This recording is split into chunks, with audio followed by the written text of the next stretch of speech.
Hello, everyone. How's everybody doing? We're here with a special guest who is here to do some of their first Warhammer content, and I'm very honored to introduce you all to Cinderblocksally. Hello, hello. I just erupted from the earth.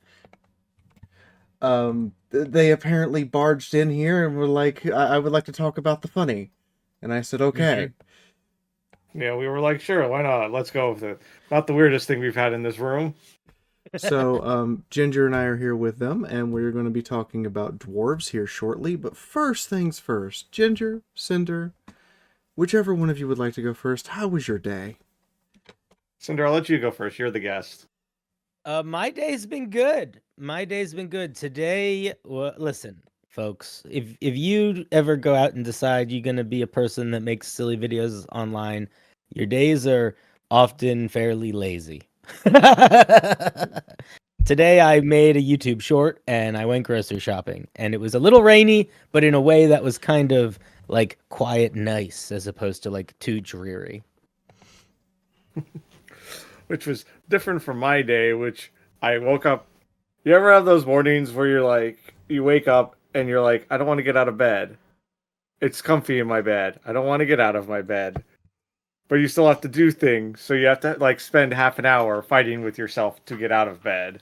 So Mhm. I could then do the responsible, healthy thing and go to the gym, then have breakfast, then do our behind the scenes tour, which is always interesting with our behind the scenes tour because almost every other week there's something be like, oh, you got to do something different. Like this week, we're having we had a team come in to work on our automation system in our theater. So they were like, yeah, don't spend time on the stage. You got to kind of go around it. We're like, okay, fine.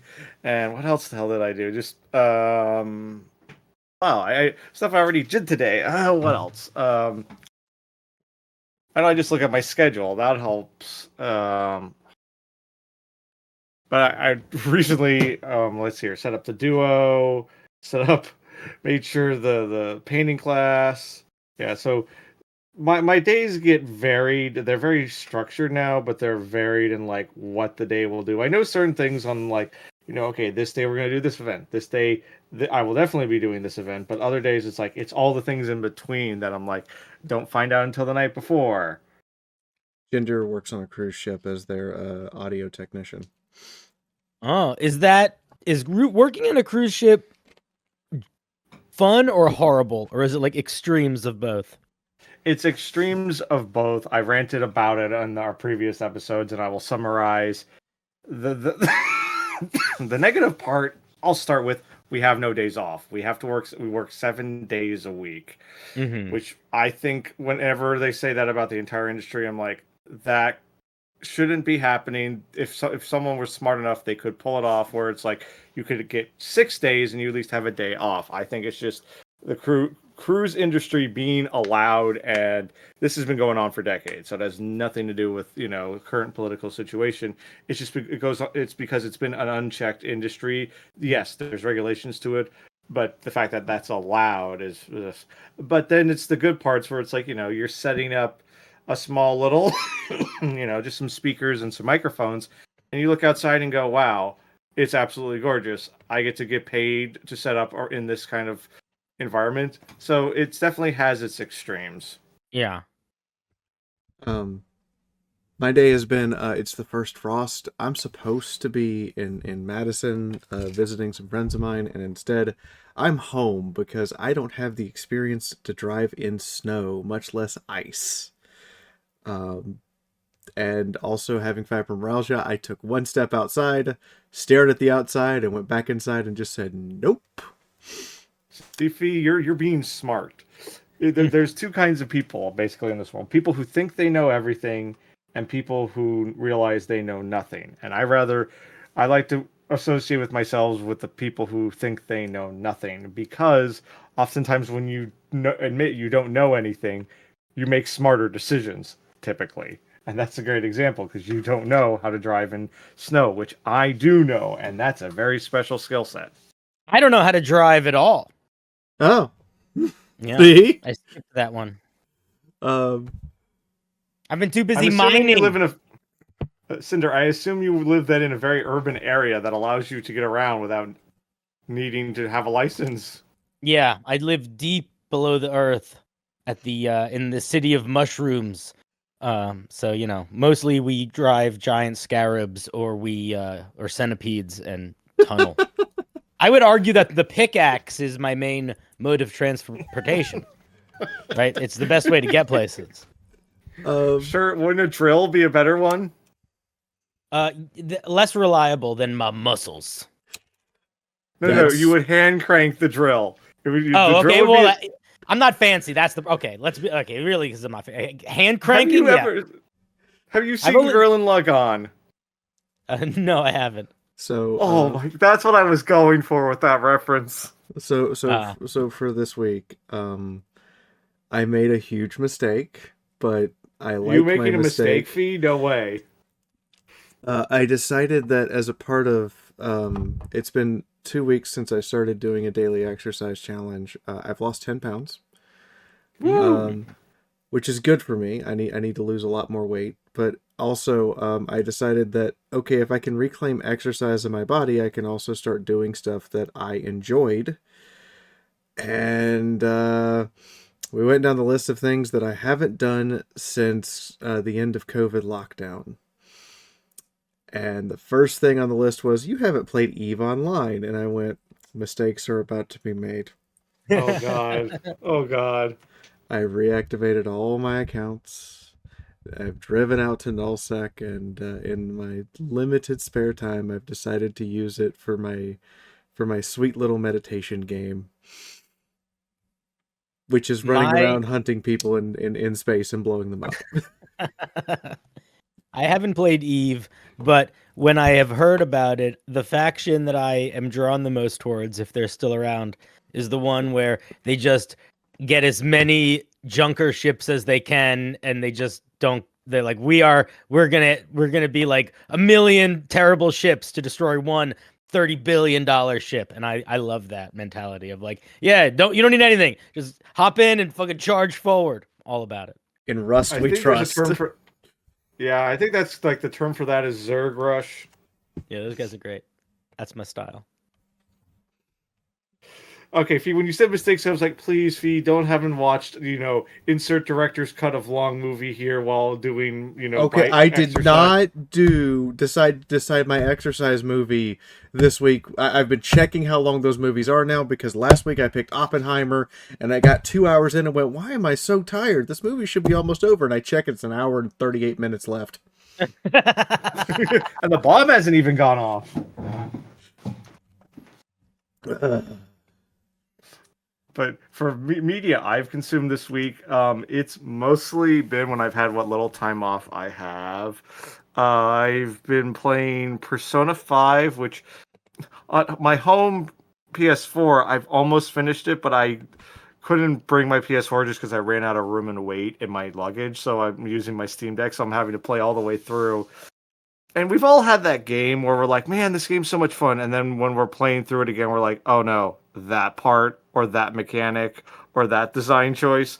I say this with love. I love Persona 5. But there are some decisions in the game where you're like, you don't need more filler, Atlas. This is a long game already. You don't need to make it longer. And also playing Yakuza 0 because I love that game. It's so much fun. Cinder, have you had a particularly fun media experience this week? I rewatched a show that I think is one of the best shows ever. I don't know if I'd call it fun, but I would call it a solid emotional experience. And it's a show called Station 11, and it's so good. It's so good. It's the best. It's the best show of all the shows. It's the best show. All of you should watch it.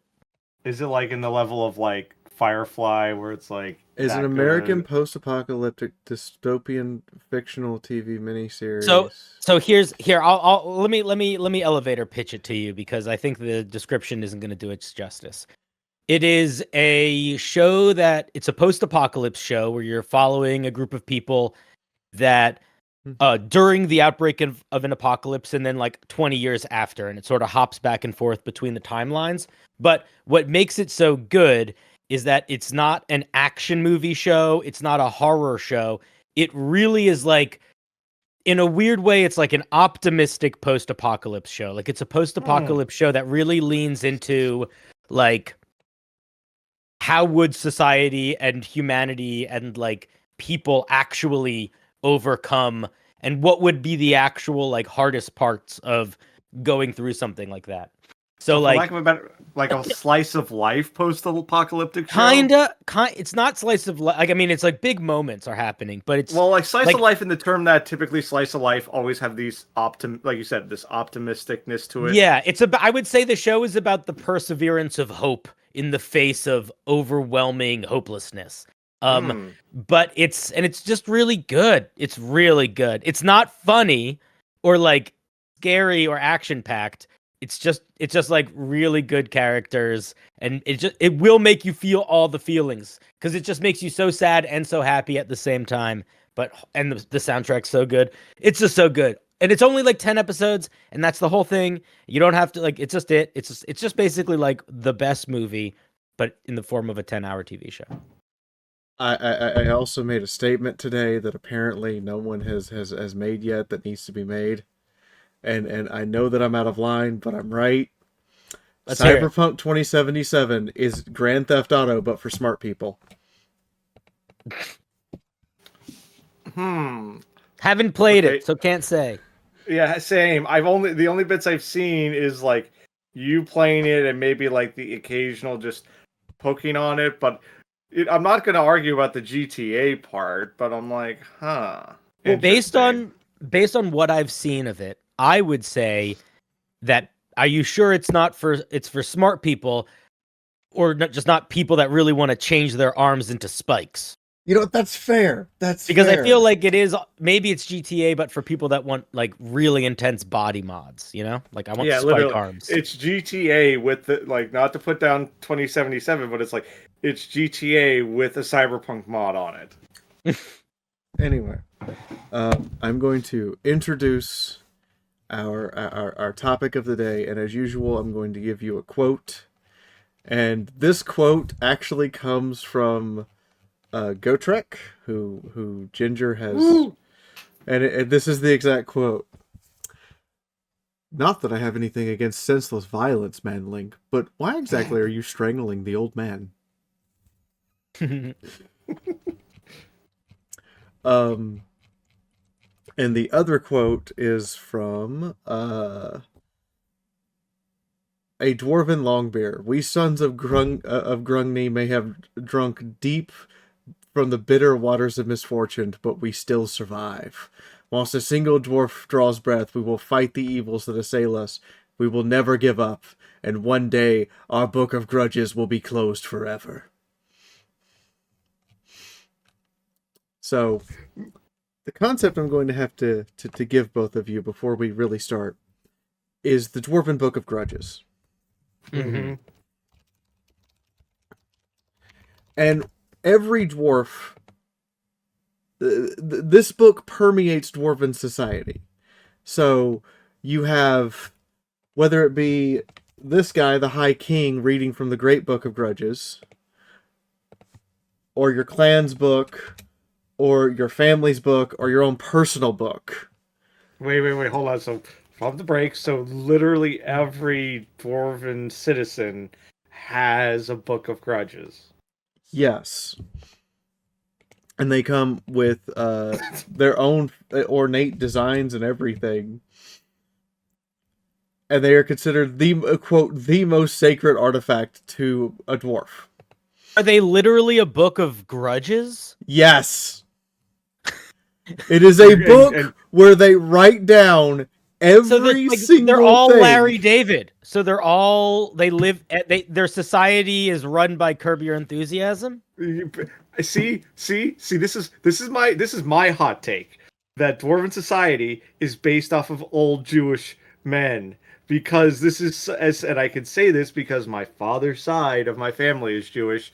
This is such Jewish behavior. You have wronged me, and I will not forget it. So I don't know if you can say that, but that's fine. No.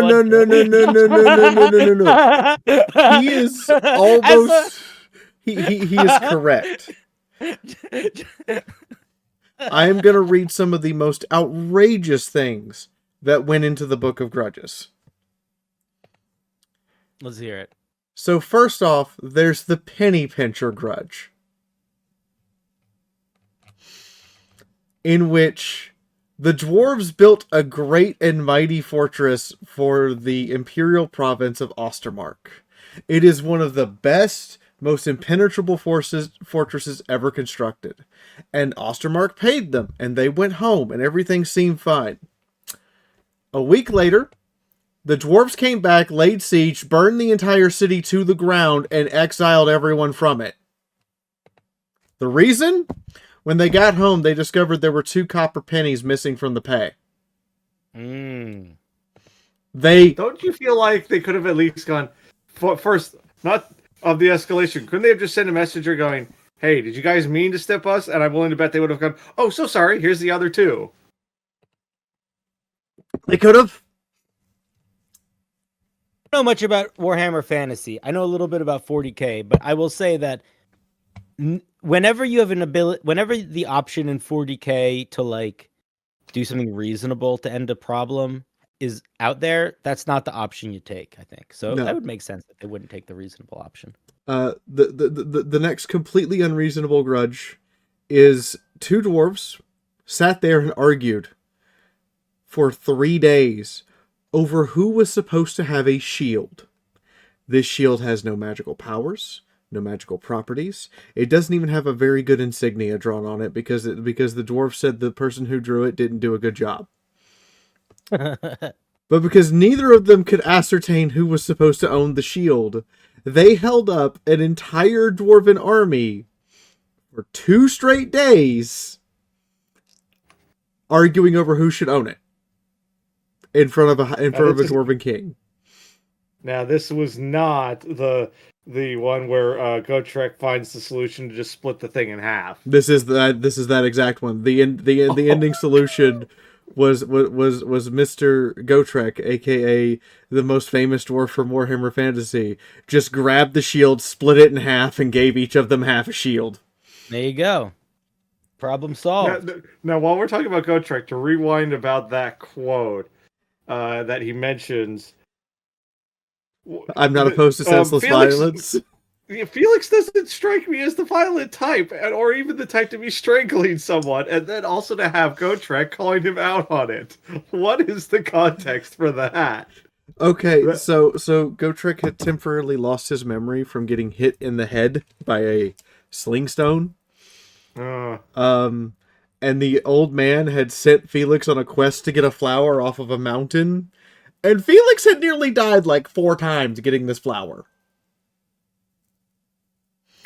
Okay, that behavior now makes a little bit more sense, because Felix does not strike me as an impulsive, at least when it comes to violence, person. And then after taking the potion the old man made from the flower, Gotrek didn't get his memory back. And he only got his memory back because Felix started trying to strangle the old man and threw his stone grinder across the room and smacked Gotrek in the head again, and it got his memory back from a second hit. It laughs, but yet for Gotrek, that tracks. The solution is not, oh, let's be smart about it. It's like, no, let's be violent about it. So, dwarves are the 3rd oldest race in Warhammer Fantasy. They're only predated by the elves and the lizardmen. Unlike elves and lizardmen, which are extremely connected to magic and highly capable spellcasters, there are no dwarven spellcasters. Not only are there no dwarven spellcasters, winds of magic almost seem to be repelled by the presence of dwarves. But then why do we, on that, then why does, for example, Gotrek have what seems to be a magical hammer? Because dwarves figured out a language they could craft things in to contain magical energy and turn it into something they could use. So it's more, yeah, like you just said, it's crafting. It's not spellcasting. And to relate it to 40K, the way dwarves wield magic is the same way that Chaos Space Marines put demons inside of demon engines. The magic is very unwilling. Yeah.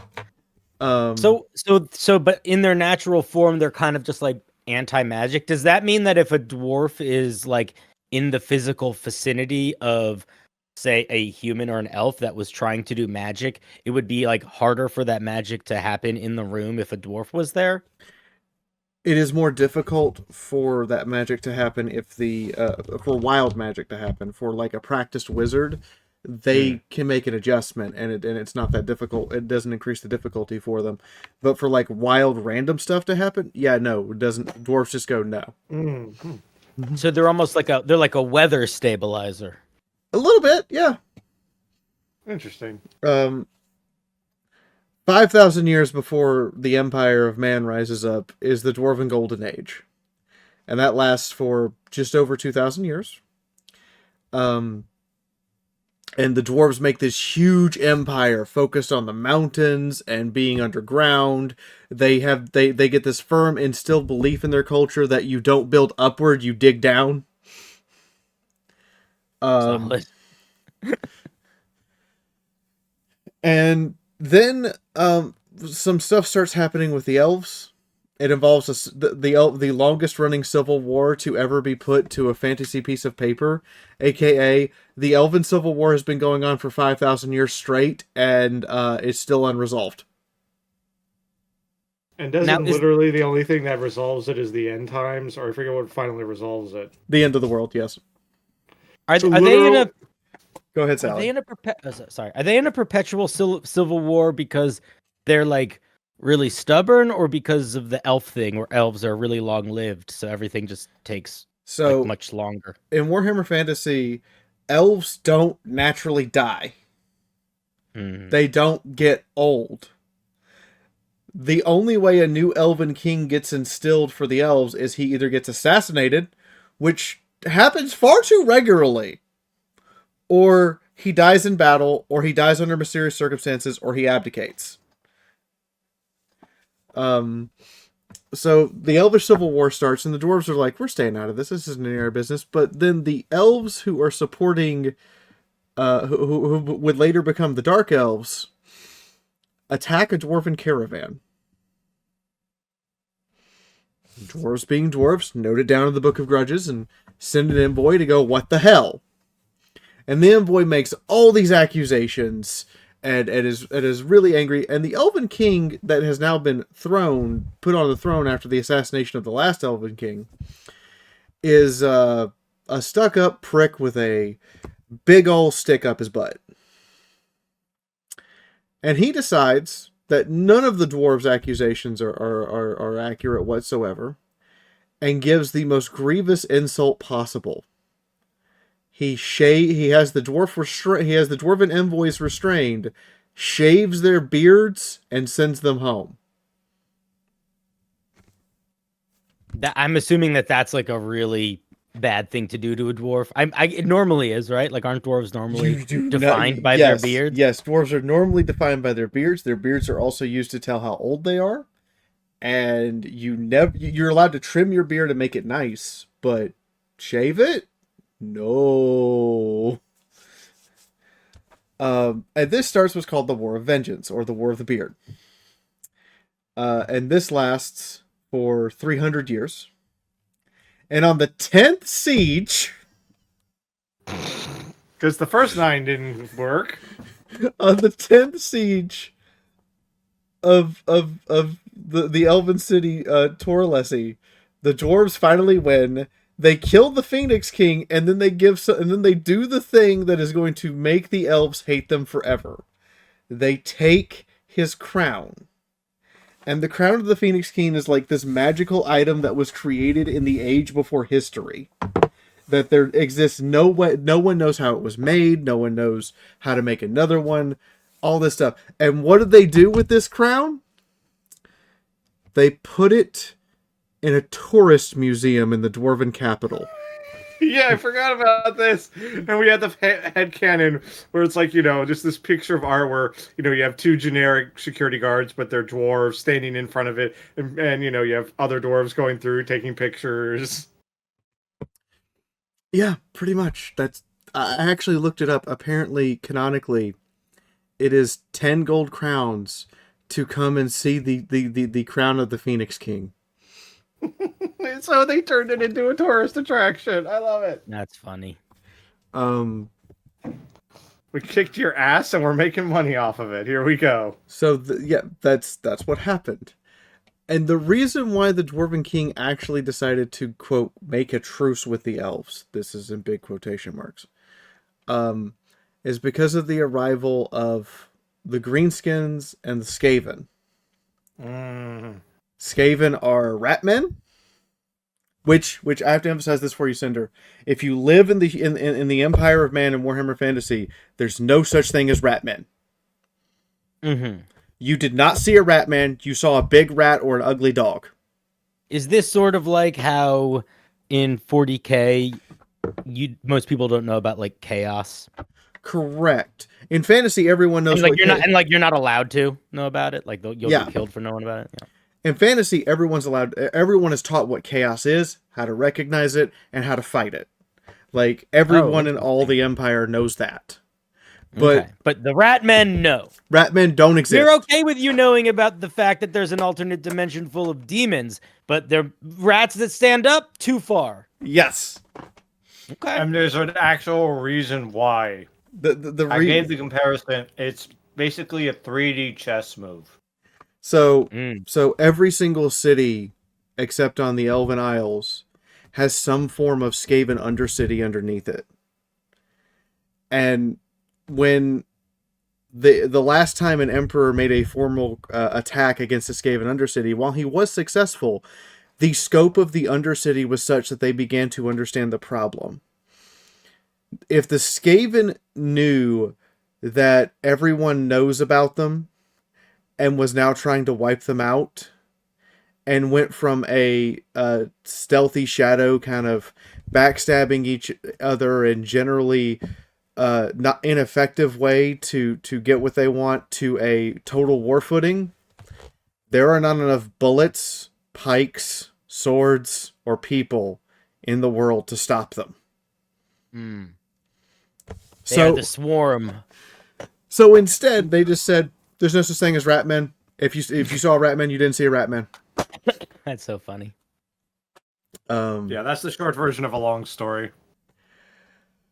So they have Skaven problems, and the Skaven are after this thing called Warpstone, which, the way Warpstone is described in Warhammer, you're basically holding a piece of the reactor from Chernobyl. Okay. Genetic mutations are achieved with this stuff. You could use it to make what the Skaven call a Rattling Gunner, which is a guy who literally has a minigun.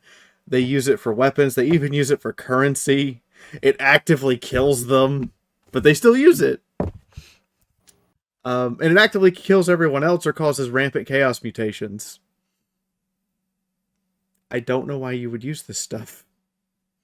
Well, from what we've gone with the Skaven, they're kind of, pretty, with the exception of my favorite bit of the Skaven, whose name escapes me, but you know who I'm talking about, the anti-heroes of Skaven. Most of the Skaven are like you said, they're the villain. They're designed to be the villains. The followers of Slaanesh, right? Those are the quote unquote traitors of the Skaven. No, the Paladins of Sigmar. Thank you. Paladins of Sigmar, who are Skaven. Those are the actual good guys who, unfortunately, there's only paragraphs of lore, and we both wish there was a lot more because it's a really cool concept. It's the idea that they betrayed their entire race because they decided that the human god, Sigmar, who's this big righteous man, was worth it.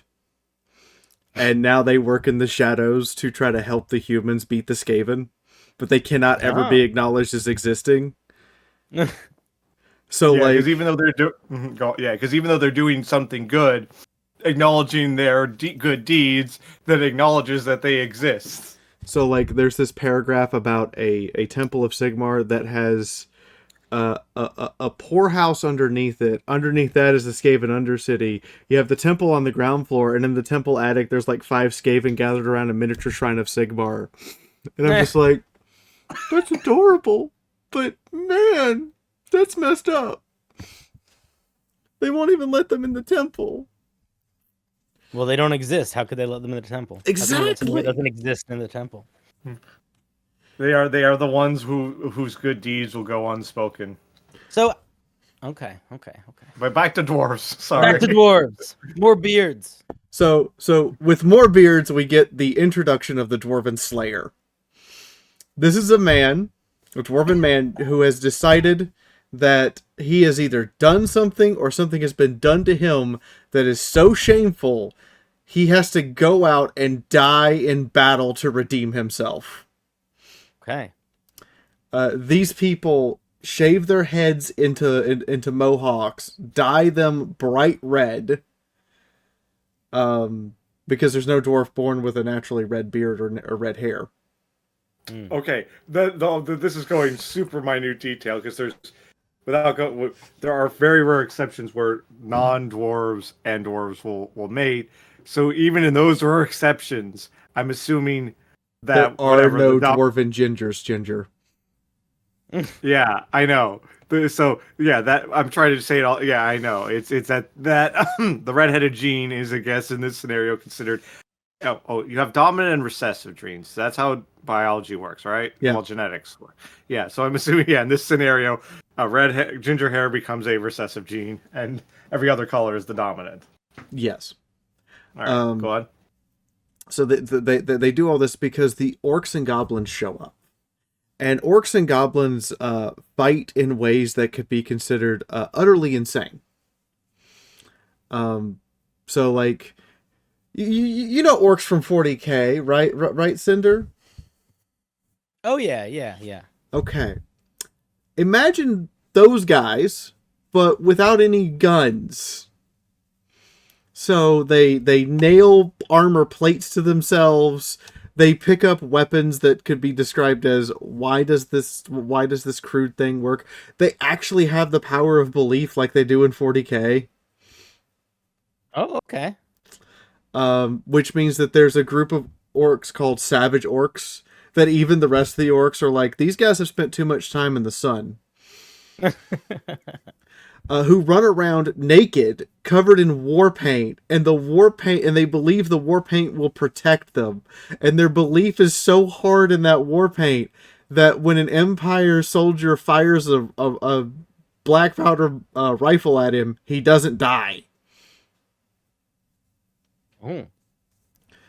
And they have, but so the orcs and goblins show up, and they emerge underneath dwarven cities, and they cause a massive downfall for the dwarven empire.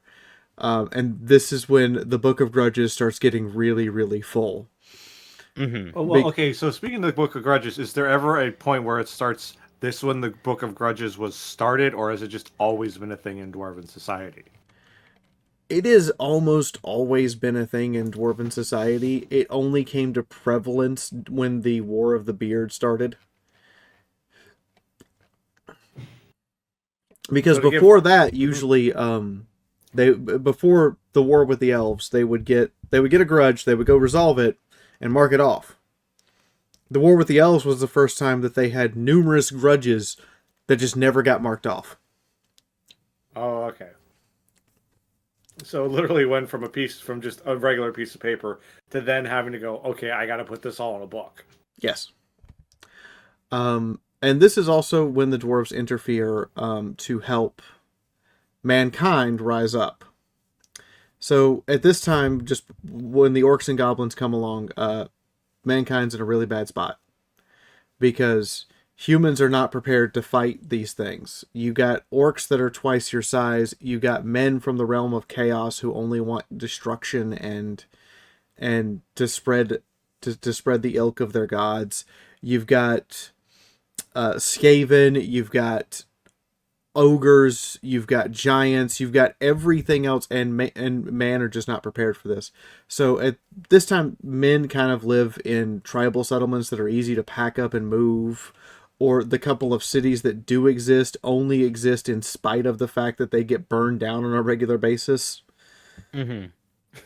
A man named Sigmar comes along, and he rescues the Dwarven King from an orc assault. Like, they are assaulting. This is the only time that the dwarven capital is ever assaulted, and the humans actually help save it.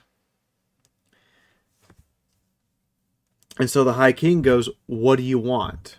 What can we give you as a thank you?" And this human, his name is Sigmar. He will later become the god Sigmar. And he tells them, "I need a hammer to get rid of all these orcs." And so this is the last weapon of legend whose crafting no one knows or understands and could never be created. It's called Gal Maraz, which translates to Splitter of Skulls.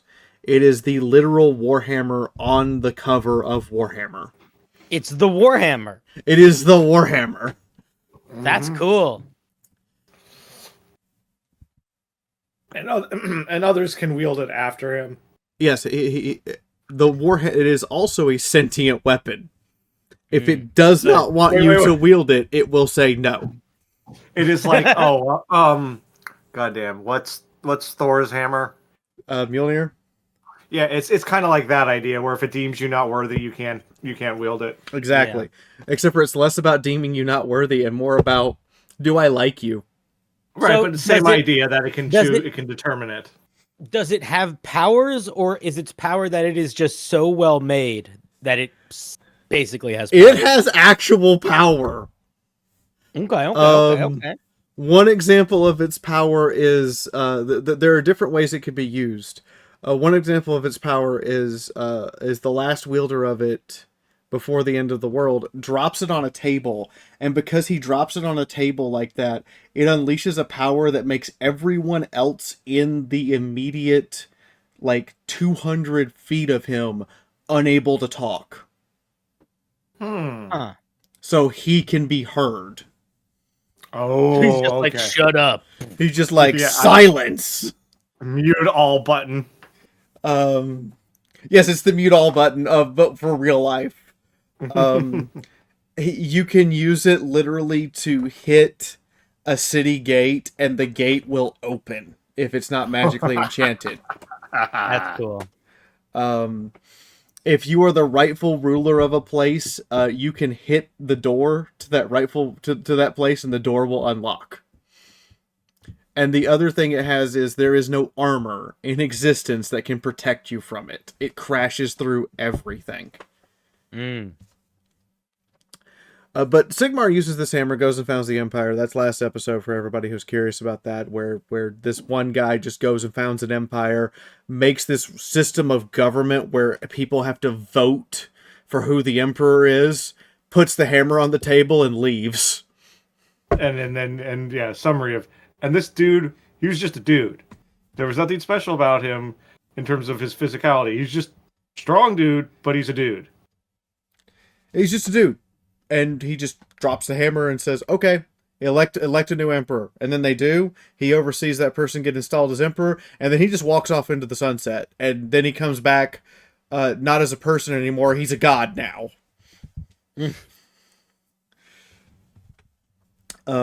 But because of this, the dwarves take advantage and do some reconquista, take back some of the places that they lost. And they're starting to have a better time as the Dwarven Engineers Guild starts inventing new weapons. Now because some of the guilds aren't really great guilds, but explain, I'm sure you'll get to it, Fee, but so wait, you said the Dwarves Engineer Guild? Yeah. So the Dwarven Engineer Guild has this idea that you can invent whatever you want, but you have to prove that it works 100 times before it's accepted. Okay. I love that. That's fun. That tracks. That's the scientific method taken to the extreme. When I say you have to prove it works 100 times, the first dwarven gun was made. The dwarven engineer had to make 100 more and prove all of them worked without a single failure before it was accepted. Listen, I think I'm about that. Weapons are dangerous. You got to stress. I'm imagining Imagine he gets, get to like, they shoot 90, they pick up 91, click. And there's the dwarf just like starts spewing profanities. He's like, God damn it, fuck. Correct. He failed 1,072 times Mm. to so get 100, and every time he failed, all the 100 guns he'd made had to be melted down and started over. Okay, at least they could he at least without going too deep into science, could he at least reuse the materials from the melted down one? Or Yes! does he have to re-get... The dwarves are very big about taking people who make other materials and like, nah, this is terrible. Let me show you how it's done, and melting it down and restarting it over. They are so good about this that there's a dwarven term for it. What? Anything that does not meet the dwarven quality of standard is called ungak. Ungak. So wait, when you think about it, like dwarves in a weird way are like heavily pro recycling. Yes. That is so funny. They invent gunpowder. Eventually, they give it to the humans. The elves don't want it because the elves look at it and go, one, it's loud, and two, it seems too low skill to use. Clearly, the elves have not seen the guy from whose name was guy from Turkey at the Olympics this past year. But regardless, I forget. Without going, do elves in this world have incredibly sensitive hearing? Yes. Okay, that would explain the loudness remark. They invent the first train, but they do not invent railroad tracks. Wait, what? Hold on a second. Wait, what? What does it drive on? It's literally... I've invented the car, but I forgot to invent the road. They literally just have this... So Dwarven land trains, and Chaos Dwarf land trains by extension, drive on massive wheels that as they turn, they lay... It's like a tank's caterpillar, but it has railroad tracks instead of caterpillar tracks. But why not? So it just rotates around and lays a chunk of track, drives over it, picks it up, and lays the next one to drive over the next one. That seems so much more complicated than just doing a car. I feel like making a railroad. You could just have regular driving wheels. Surely, yeah, or make a railroad. That's like what? Why do they have to go with this extra convoluted step? Oh my god. It's also discovered during this time that dwarves can become vampires, and dwarves are really pissed about this. Because was that an uncertainty before? Vampires started showing up after a man named Vlad von Karstein, we haven't talked about him yet, figured out how to use the teachings of the Tomb Kings and this man named Tagash, who's going to, if he ever comes back, is going to end the world. Figured out how to use his stuff to become a vampire. Mm-hmm. And then he was trying to figure out who else he could make vampires to make allies to him. And he did it to a couple dwarves, and they did not take it well. So they were vampires, but because they were so stubborn, they still didn't take a side? ? Correct. That's so funny. That doesn't surprise me. Like that's how stubborn you are. Is like, no, even magical bullshit will not make me follow you. It is also discovered during this time that dwarves who make it to 400 can't die of old age. So it's like if you wait a minute. So you could die of old age before 400. Correct. But if you live to be 400, like something activates in your body where you can no longer die of old age. Correct. That's okay. You can be 399 on a walker, bent over, hunchback on the end of the world. Your birthday's tomorrow. You turn 400. The next day, you're as spry as a 20-year-old. Wait, what? Seriously? You what? You're not.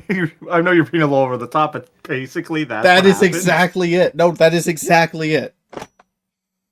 You become a venerated ancestor if you hit 400. And as soon as that happens, something activates in the dwarven body, and they just can't die of old age anymore, and all of the ailments that they would get from old age go away. You've told me this fact before, but you've gone a bit more detail because it's obviously the dwarf episode. But I'm like, wow, okay. If Slayers must take. If I could just make it 2 more days. 2 more days later. All right, let's. Like I picture, like, you kids get off my lawn, and they're like, "Ha ha, old man, what are you gonna do about it?" And then they notice the birthday cake, and they're like, and then they realize it's 400, and they're like, "Oh fuck." That's so funny. So that's a thing apparently. And the last thing the dwarves invent is the ironclad, as in the boat. Ooh, that's a useful thing to have. Is that the flying boat, or is this a boat? This is the boat. Well, okay, you need, after you mention this, you got to mention another thing, but go on about this boat. So I'm going to send you a picture of what a dwarven ironclad looks like, and I want you to understand they actually build these. That just looks like a steamboat with extra steps. It's like they made a giant car and then took out the middle and put a boat in. Yes, it's like a monster truck without a middle, but instead of a middle, it has a battleship. Yeah, kind of. That's cool. This is giving me like Civil War meets steampunk. I like that it implies that they did not invent propellers, but they figured out how to make water wheels strong enough to basically be like propellers, which I love. That's well, we joke about it, but as someone who's working on a ship, propellers, there is a shit ton of precision engineering that you need to do to get a propeller to work. While a paddle wheel, yeah, one paddle is off, whatever, you can keep going. But if like one blade of a propeller is off, you cannot use that propeller. So I can, weirdly enough, I can see the logic of not using propellers in this. And as a side note, everything has a cheap copy. It is believed that the humans use the dwarven ironclad to make the steam tank. That is exactly what it looks like. It is by far one of the silliest things I've ever seen. Yeah, this is like pre-World War I. This is like Civil War tank almost. It is actually. Yeah. They'll mention Fee. What's in the video game? You mentioned this a couple of episodes ago. It was like the tactical blimp or whatever that you like using. So I'm at the end of the dwarven history, but I will stop because you asked, and because I know Sally will get a kick out of this man. I am going to talk about the person you're referring to, because he doesn't make the notable persons list for some. What? From what? How does he not make notable persons? It's weird, but let me go find him, because oh boy, this should not exist, but it does, and the path he used to get there is pretty silly. So the dwarf's name is Malachi McKyson. I like it already. And he built the largest ironclad to ever be built and called it the Unsinkable. Tempting fate there. It sank on its maiden voyage. Yeah, what a surprise. So then he got an idea. Oh no. What if, instead of waterboat, I make airboat? So he literally that's a good idea. Takes dwarven Viking-style longships and turns them into zeppelins. And it says, You see, Ivan, when you put boat in air, it cannot sink into water. And because his ironclad sank, he took the Slayer Oath, but he took it a different way. See, normally dwarven slayers are, I have to go die in battle against a foe who is superior to me. So they go fight trolls and giants and dragons, and you get a title as a slayer every time you kill something that should have killed you.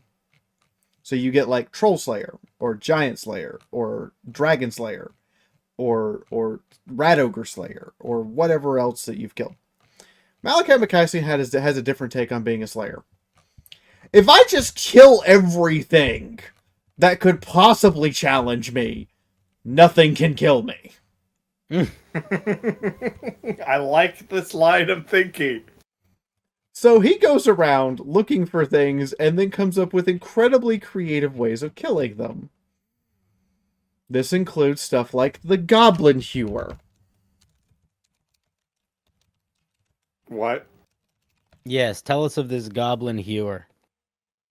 So, it is a dwarven war machine operated by slayers that just takes slayer axes and chain throws them. Again, Fee, I said this in a previous episode, but the more I find out about dwarves, the more I find out why you like them so much. Because I feel like obviously your art in this isn't as a dwarf, but I feel like if we were to do one of those 2009 personality tests, you would be like 98% dwarf. And the catch with this, and the reason why they have to use slayers to operate the thing, is the rate of fire. Only dwarven slayers who are unburdened by armor, backpacks, and other things that would normally be on the battlefield because they wear no armor, because they're there to try to die, can feed it enough axes. As it throws at maximum at maximum velocity, with a dwarf turning it as fast as they can, because there's a little lever in the back that they have to turn to make it actually work. It throws 1,200 axes a minute. What? That's like. Fee, I'm sure you might know the answer to this. Like, okay, let's take your like an AK-47 or just like any kind of gun that can go semi or full auto. That sounds like it's faster than a gun. An AK-47 has a maximum rounds per minute of 340 with reloads. So this can do. It's a lot faster. Fee, this goes back to my as epic and awesome as is. This goes back to my theory that if you and I took control of Games Workshop's Warhammer book department, the first thing beyond what you would say, then the next day we would do, all right, everyone here needs to go back to school. Everyone here needs to go to sex ed class. Everyone here needs to go to biology class. And a lot of you motherfuckers need to go to physics and math class. No. I'm going to illustrate how many axes per minute that is. The U.S. Army's primary light machine gun, the SAW, Squad Automatic Weapon, in this case it's the M240 Bravo, on its highest setting, only fires at 950 rounds a minute. They are throwing axes faster than modern machine guns shoot bullets. Once again, these writers need to go back to school. Which is, it's still epic. I'm not putting down the epic part of this. But I'm assuming this axe thrower machine is more of a specialty item. It is not common standard equipment. Correct, but some of the common standard equipment is just as ridiculous. But we're going to get to that after our little intermission to talk about other stuff for a moment. And then I'm going to get to the dwarven flamethrowers. I'm surprised, but I'm also not surprised all at the same time. So, everyone, we are sponsored by you guys. I'm sure Cindersally is as well, whereby we only operate by Patreon, not actual sponsorships. But if we did have a sponsor, it would be totally not a rip-off microphone company. By God, we're going to promise you we're going to have the best things for you in your voice acting career that's never going to take off or get anywhere because you don't have any connections or any idea what you're actually doing. but we're going to charge you $1,200 for a microphone that we're going to promise the world for. Totally not a rip-off microphone company. Here to help you never become a voice actor. I also heard that this video might be sponsored by a company that I've been a fan of for a really long time, and I think the audience of your show could really get behind. Too much cheese. When you don't have enough cheese, but you want so much cheese that you get a tummy ache. Too much cheese. It's the perfect amount of cheese when you want more than the perfect amount of cheese. One of my favorite companies. And now, third and final sponsor. This week's episode is sponsored by No Baby Airlines. We are just like every other airline out there. We will overcharge you for seats. We will make you pay to switch to the aisle seat or the window seat. But what we will never, ever do on our flights, we promise you, this is our company promise from us to you, is no babies on board. We disclose that say babies, meaning it by the age. Someone may act like one, but no physical babies. Thank you.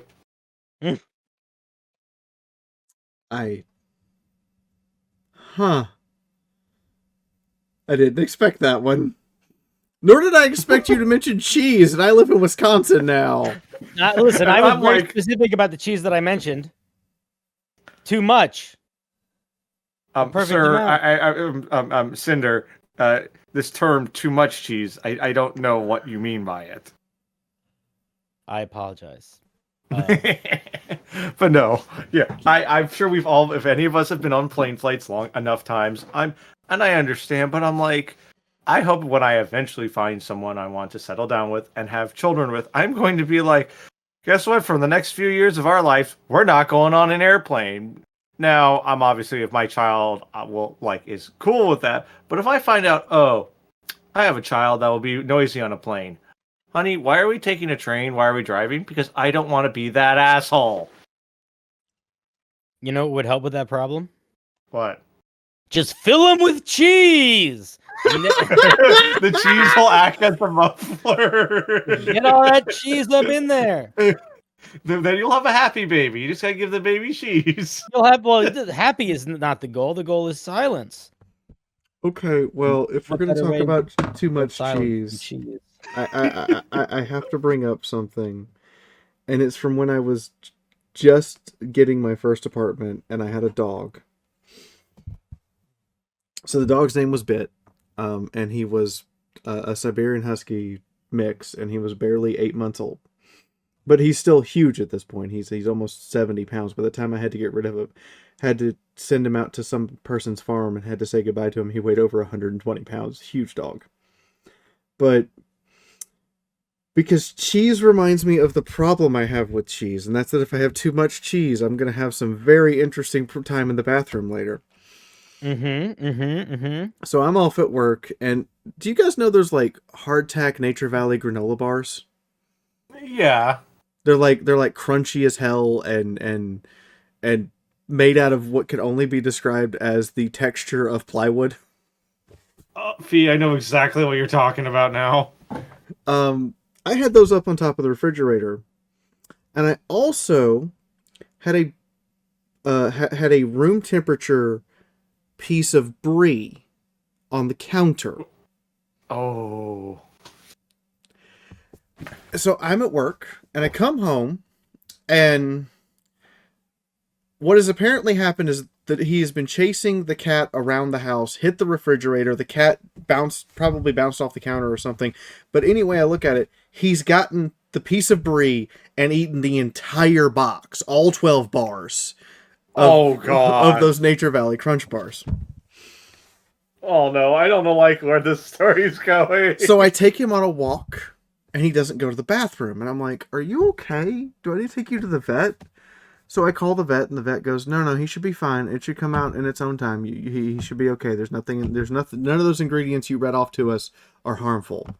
And the packaging isn't that harmful either. He'll puke it up if he needs to. Okay.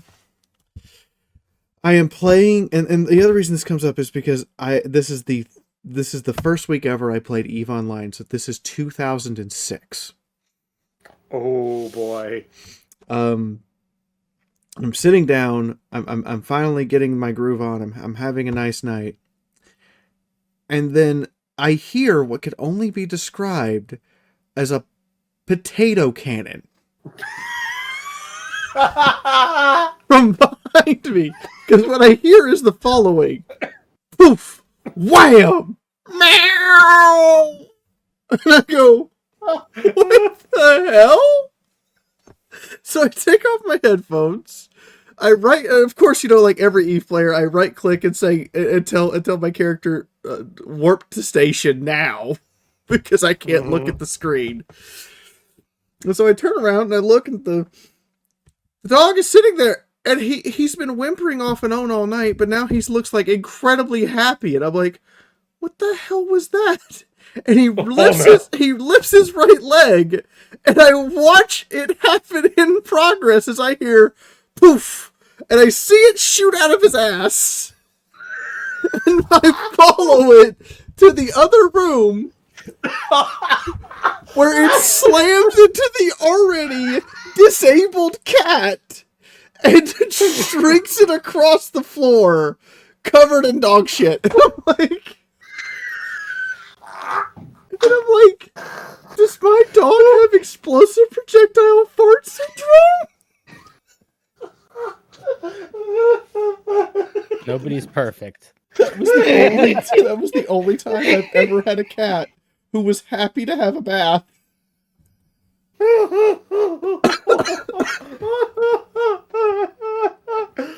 Thank you, Cinder, for reminding me of that with your too much cheese. Of course. I am here to help. Are you okay? Oh, that's a great story. I needed that. Oh. Cinder, are you okay? I'm surviving. All right. Oh. So, B, I know that's not a convention story, but damn, you need to add that to then on your street whenever someone picks a number. You need to add that one. That's a great one. So, Oh. there are different kinds of dwarf. One of them we're not going to talk about. Chaos Dwarf, we'll talk about you later. Go away. Shoves aside. There are Norse dwarves who are literal dwarf Vikings. So imagine short guys who ride around in airships who come to raid your village. I know this is going to be a random question, Fee. How tall is our friend Chris? Taller Yeah, than how me. tall is Chris? Taller than me. Why? I've been wondering. Oh, okay, then the joke won't land. Okay. And then there are gray dwarves, who are the general dwarves we've been mostly talking about this entire time. And there are I can't pronounce this word. Expatriate dwarves, or manling dwarves. These are dwarves who leave dwarven settlements and say, "Screw it, we're gonna go live with the humans."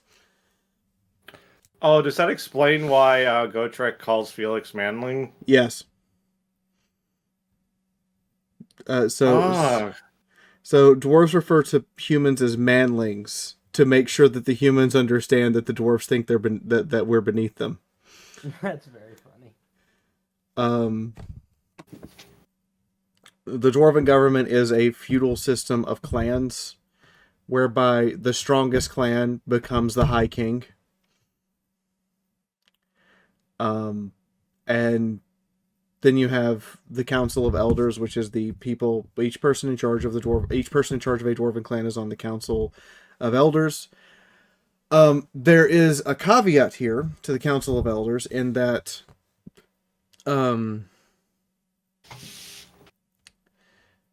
at least one dwarf elder must be a dwarf woman, and the reason why. Ooh. The reason why is because only 1 in 10 dwarves is born female.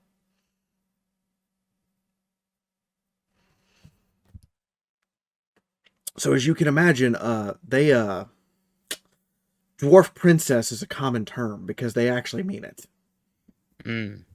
Wait, you said is a common term? Yes. Any woman. So when dwarves get married. So let's say they're getting married. The the guy is required to pay the dwarven clan for a dowry equivalent to the physical weight of the dwarven woman in gold coins. So he has to count off gold coins on a scale until the scale balances. The month before the wedding, or sometimes even the year before the wedding, the dwarven woman spends the entire year eating as much as she can so she weighs more so the clan gets a bigger dowry. What? You heard that correctly. She gets fat so her clan gets more money when she gets married off. That's crazy. Insert thick joke here. But that's kind of how their government and society works. Religious wise, they have what are called venerated ancestors. Basically, if you live long enough to become a dwarven ancestor, you get a chance to become an ancestor god. That's just how it works. They have 7 big ones, and then they have tons and tons. Every clan has individual venerated ancestors. One of the venerated ancestors, Valea, is considered the goddess of hearth, healing, and protection. But yeah, the way she died was kind of what could only be described as epic. She got so pissed off that some orcs killed her husband that she got all of the dwarven women who were widows together and went on a crusade. Yes, this gal. I love her. She's awesome. She marched all across the mountains, beating the snot out of every orc, greenskin, and skaven she could come across. And the only reason she finally died is because she had a night where she laid down and went, I don't feel angry anymore. And that was it? That was it. She just died because she ran out of she wasn't angry anymore. Local woman, look, it's the opposite of local man too angry to die. Local woman finally not angry dies. And they carried her back on. So they carried her back, and this is why the dwarves now have a entire dwarven guild called the Daughters of Valea. And it's basically, if you're a dwarf widow who doesn't have any responsibilities to raise any more children, you can go join them and go on a crusade to kill orcs. But you need to tell the other cool fact about her death that then caused the chain reaction. What was the other cool fact that I missed here? There was a guild that tried to kill her, and then when they found out she was dead. Oh yeah. Oh no. The Skaven Assassin Guild, who is renowned for the reason why you hear about people in Warhammer Fantasy who escape the Skaven Assassins is because it's so rare that it happens. That the saying is, if Clan Eshin is coming for you, the Skaven Assassin Clan Eshin is called Clan Eshin. If they're coming for you, you're dead. Period. Mm-hmm. The fact that they had over 2,000 assigned assassins to try to find a way to kill her, and all of them failed. The leader of Clan Eshin ordered everyone who was assigned to kill her when she died of old age to be killed immediately. Because it was like, too late, you failed. You had your chance over. Yes. And then he said, anyone who followed them also dies. So he had all of the assassins, their henchmen, and all of their apprentices and trainees all killed. And the funniest part about this is the Skaven lost some of their assassination techniques because all of the rat men who knew them were all killed for failing. So even in death, she still keeps kicking ass. I love this gal. And so Dwarf Society is also built on clans. This is just a general thing. You're in the Farmer Guild. You're in the Artisan Guild. You don't really get to pick the guild you're in sometimes. It's kind of just passed on to you. So, if you're born into the Farmers Guild, by God, I hope you like brewing ale and growing mushrooms. Oh, so the Farmers Guild kind of would also be the now. Is there then like a Bakers Guild too, or is it kind of lumped into Farmers Guild? There is a baker's guild. There's a specialty brewer guild. One of the dwarven facts that must be known is never ever pass something off as Bugman's brew that is not Bugman's. Mm-hmm. The Halflings learned that one. The halflings tried to do it once, and now no dwarven hold in all of Warhammer Fantasy will allow a halfling to step 1 foot inside. Book of Grudges. It's been 800 years, and they still won't let them in the door. They didn't respect the book. One of the interesting guilds is led by a dwarven ancestor called Ulrich the Mad Runesmith. He leads the Runesmith Guild. He's completely batshit insane. To the point that when he talks, everyone just kind of nods. No one actually knows what he's saying because it comes out with horrible sentence structure, word placement that makes no sense, word usage that makes no sense. He just says stuff. And then he goes off and makes some new crazy magic rune and says, here. And everyone's just like, how did you do this? Did anyone understand what he said? He said, do what he said. All right, I guess I'm going to go drown the wife in the morning, because that's what he said.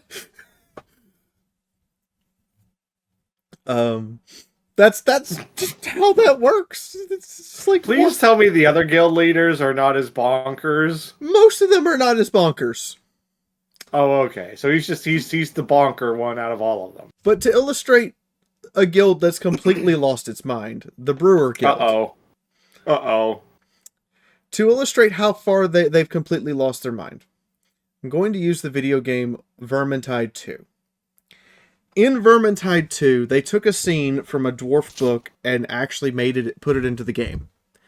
And what it is the Dwarven Hold is half taken over by Skaven and under siege by Skaven, right? So you'd think the dwarves would have other priorities like defense and keeping stuff, No. What they have the heroes who are there to help them do, in order to open the door so the heroes can progress to the area that will let them go after the Skaven leader and end the Skaven siege. They have them work the pipes, put in the yeast, grain, and other ingredients for their Bugman's brew. While under attack by the Skaven assault force. Because they're like, I would be like, you can make beer later. That's going in the book. But yeah, so the players, so when you're playing this game, you as a player have to melee fight Skaven while running around a room full of steam and mist and fog, insert ingredients for brewing ale, and work the pipes and plumbing system to get it to go in the right direction. And only once they confirm that everything is in proper place do they open the door and let you through. Priorities. But I see it. I see the logic. Now, is this game actually in bug? So that you're in this scene in the game. Are you making Bugman's beer? Yes. Oh, okay. That makes I'm not justifying it, but it makes some lore sense. I'm justifying it.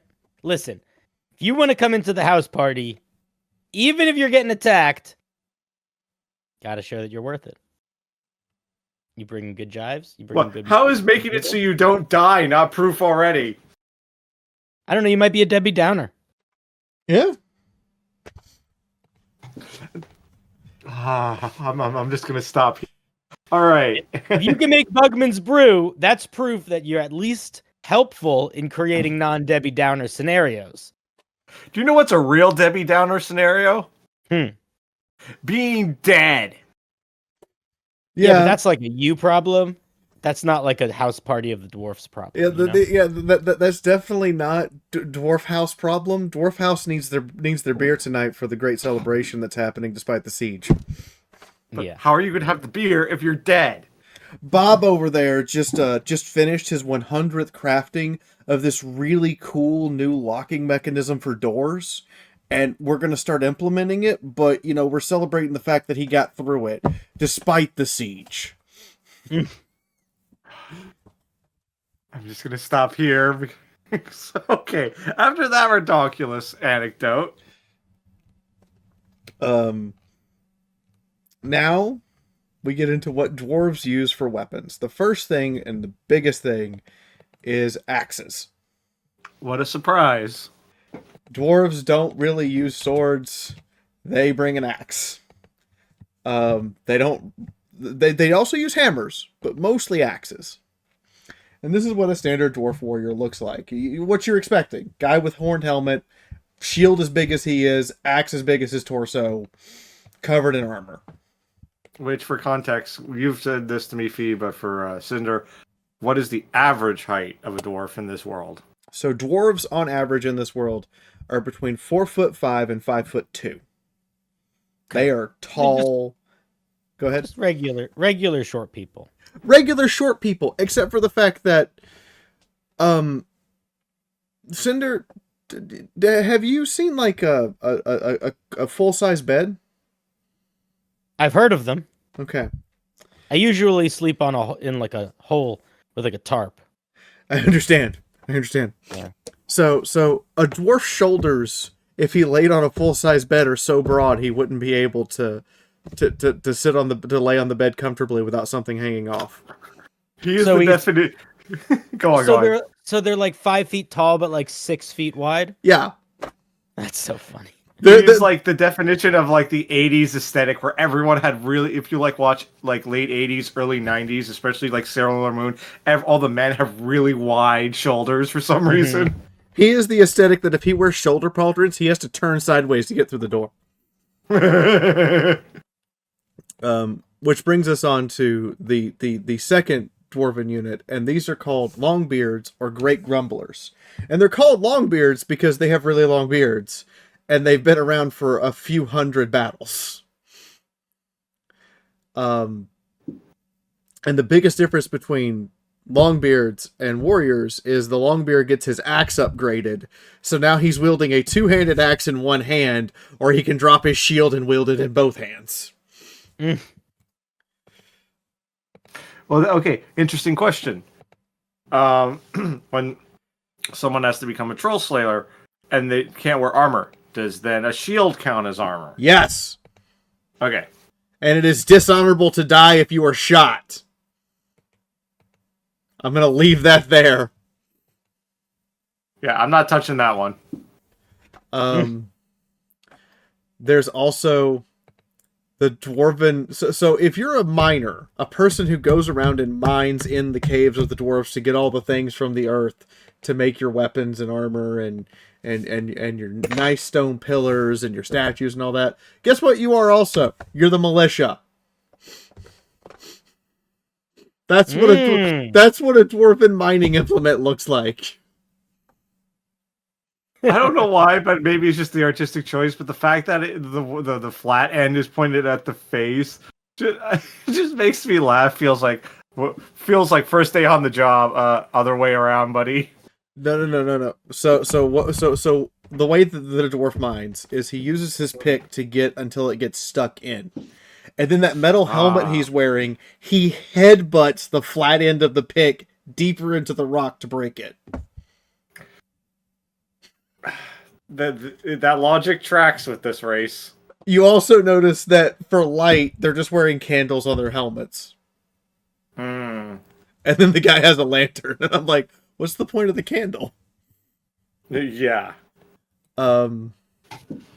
So this is kind of where we are for, and the last regular unit you'll see is, of course, the Slayer, who is, I mean, the man wears many axes at the end of his beard braids. Wait, hold on. Okay, that's pretty metal. And those are not like decorative axes. They actually cut things. So when a dwarven slayer says, "I'm gonna flagellate you with my beard," he means it. Well, in his spare time, he could rent himself out as a lawnmower. Just spin. Now, dwarves who make it really far or show that they are really, really capable get to dye their hair deep mud brown because they become hammerers. And this picture doesn't really do it justice because this hammer is comically huge. Hammerers are protectors of heads of clan. They're dwarven elite troops. They are the big boys. Here are some examples of their hammers that they use. Cool. They don't use shields. They go in. They're just like, it's hammer time everywhere they go. And the other type of dwarven really elite guys are called Ironbreakers, who are line holding dwarves that are covered in special dwarven metal called grommel. It's the armor that they can use to engrave runes into. But the other part of Ironbreakers that everyone is always surprised about, Ironbreakers carry C4 charges. Like legit C4 or C4 equivalent? C4 in the age of shot and pike. Okay. And they throw them at people in the middle of battle. Wait, okay.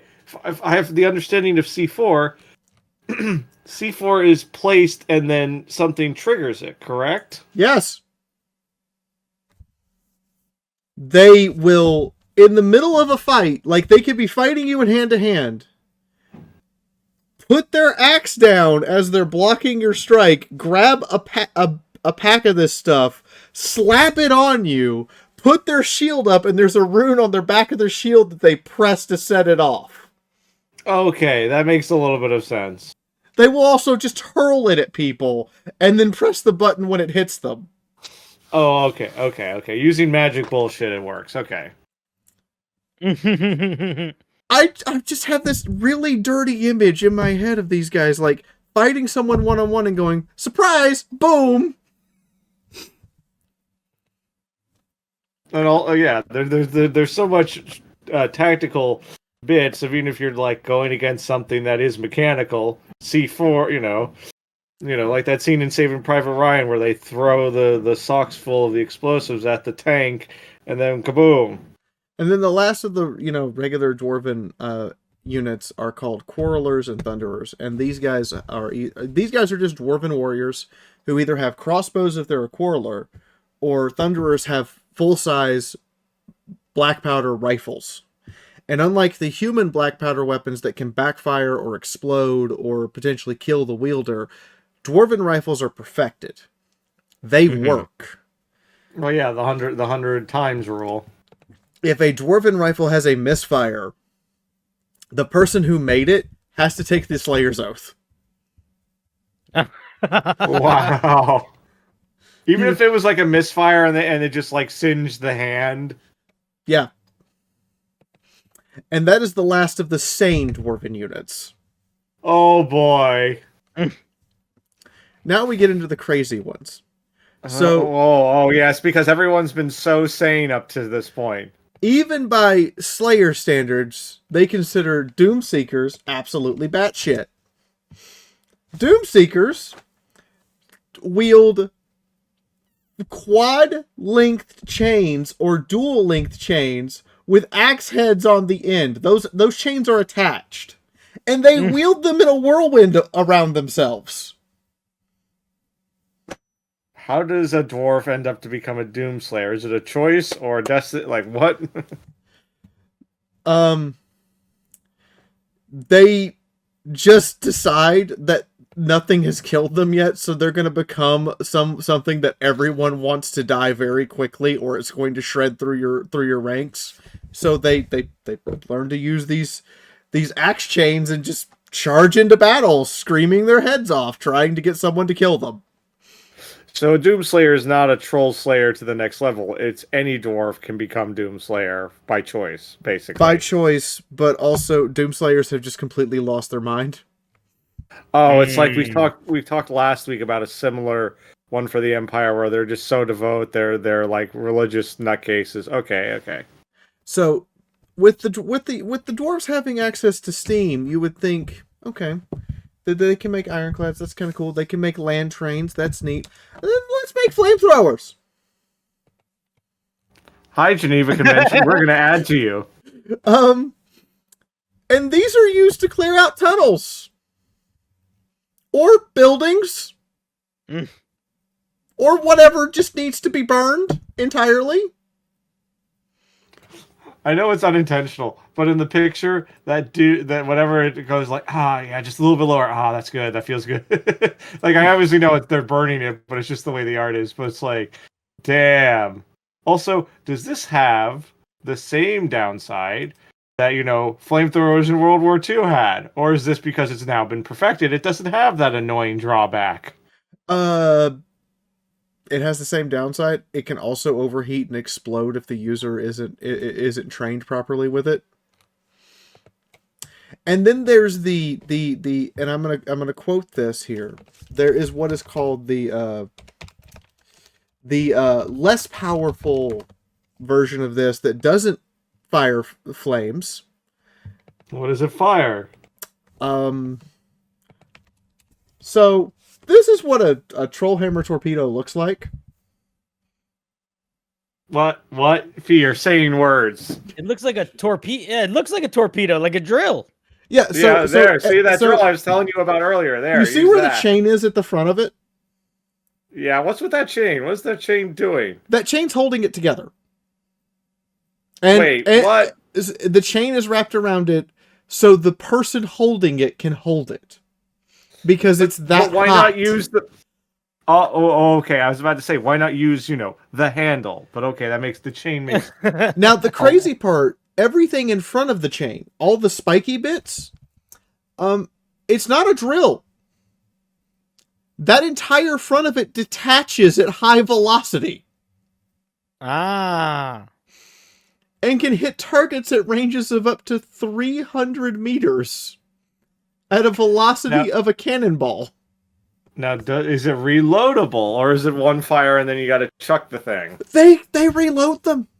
The average trollhammer carries 11 shots somehow. Amazing. And the worst part about this, that's not just a solid thing that he fires. It has explosives in it. It blows up like an artillery shell after impact. Well, of course, I'm not surprised at this point. You wouldn't expect any less. It even has. I would have been disappointed if that's all it did. It even has a delay fuse, so it will embed itself into its target and then go off. And that's why it's called a Troll Slayer or Giant Slayer torpedo. Well, wait, hold on. Quick rewind. You said Troll Slayer, so can that thing actually kill a troll? It can blow a troll clean in half and kill it instantly. Okay. Then we have... Dwarves have a ballista they call a bolt thrower. They have a catapult that works on tension like an onager that they call a grudge thrower. Those are kind of the... And then they have a dwarven cannon. Those are kind of the boring dwarven artillery. Yeah, yawn. Then we get Then we get into the... When everything becomes ridiculous, the normal stuff seems pretty boring. Oh, look, here's a cannon. Whoop-de-doo. So the dwarves got a bright idea. What if we just strap 4 or 12 cannons together? There we go. Here we go. It's called an organ gun. And it doesn't... Yeah. And the reason it's called an organ gun is because if a dwarven crew is operating in sync, they can play an organ gun the same way that a pianist plays a piano. That's great. It is Tarkovsky Eat Your Heart Out. Oh my god. And the dwarves have flamethrowers, but what if we had I don't know, how about flamethrower cannon? Wait, hold. Explain this concept to me, Fee. Flamethrower cannon. How does this work? How do you make a short range item long range? Yeah, same question. Okay, so this cannon on the back, you will notice tanks and what appears to be a small cylindrical device. Yeah, okay, flamethrower. That is a steam engine. The tanks contain the ingredients to mix together to create what is effectively medieval napalm. The steam engine then fires all of its steam in a concentrated jet out the front, with this napalm mixed into it. So it aerosolizes the napalm, and as it leaves the barrel, the napalm cools off just enough to become liquid again and then ignites. And it fires up to a football field away at any time. Fee, is this even, like, I know we got magic bullshit going on. Could this actually, if let's just say you had the science, would science allow this to happen, or is this magic bullshit? This is magic bullshit, because like even flamethrower tanks from that we've built don't have this kind of range. But it just fires a concentrated jet of flame, and the dwarf on the back actually has like a little engine to a little steering wheel, so he steers it back and forth to kind of saturate the area.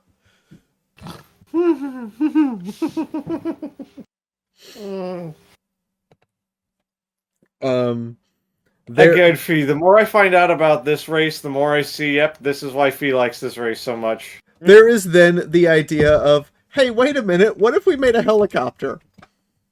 Wait. And attached the flame cannon to it?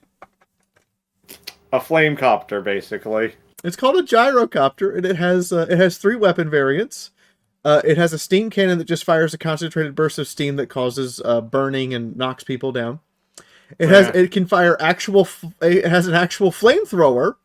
There we go. And then there's a specialized variant that has an automatic loading cannon. Okay. It also carries bombs, like dive bombs. And can also, you can replace the bombs with rockets. So I just imagine in the Warhammer world, there is a musical orchestral version by the dwarves of Fortunate Son. Yeah. Now, okay. Is there any more redonkulous dwarven weapons we're gonna go on?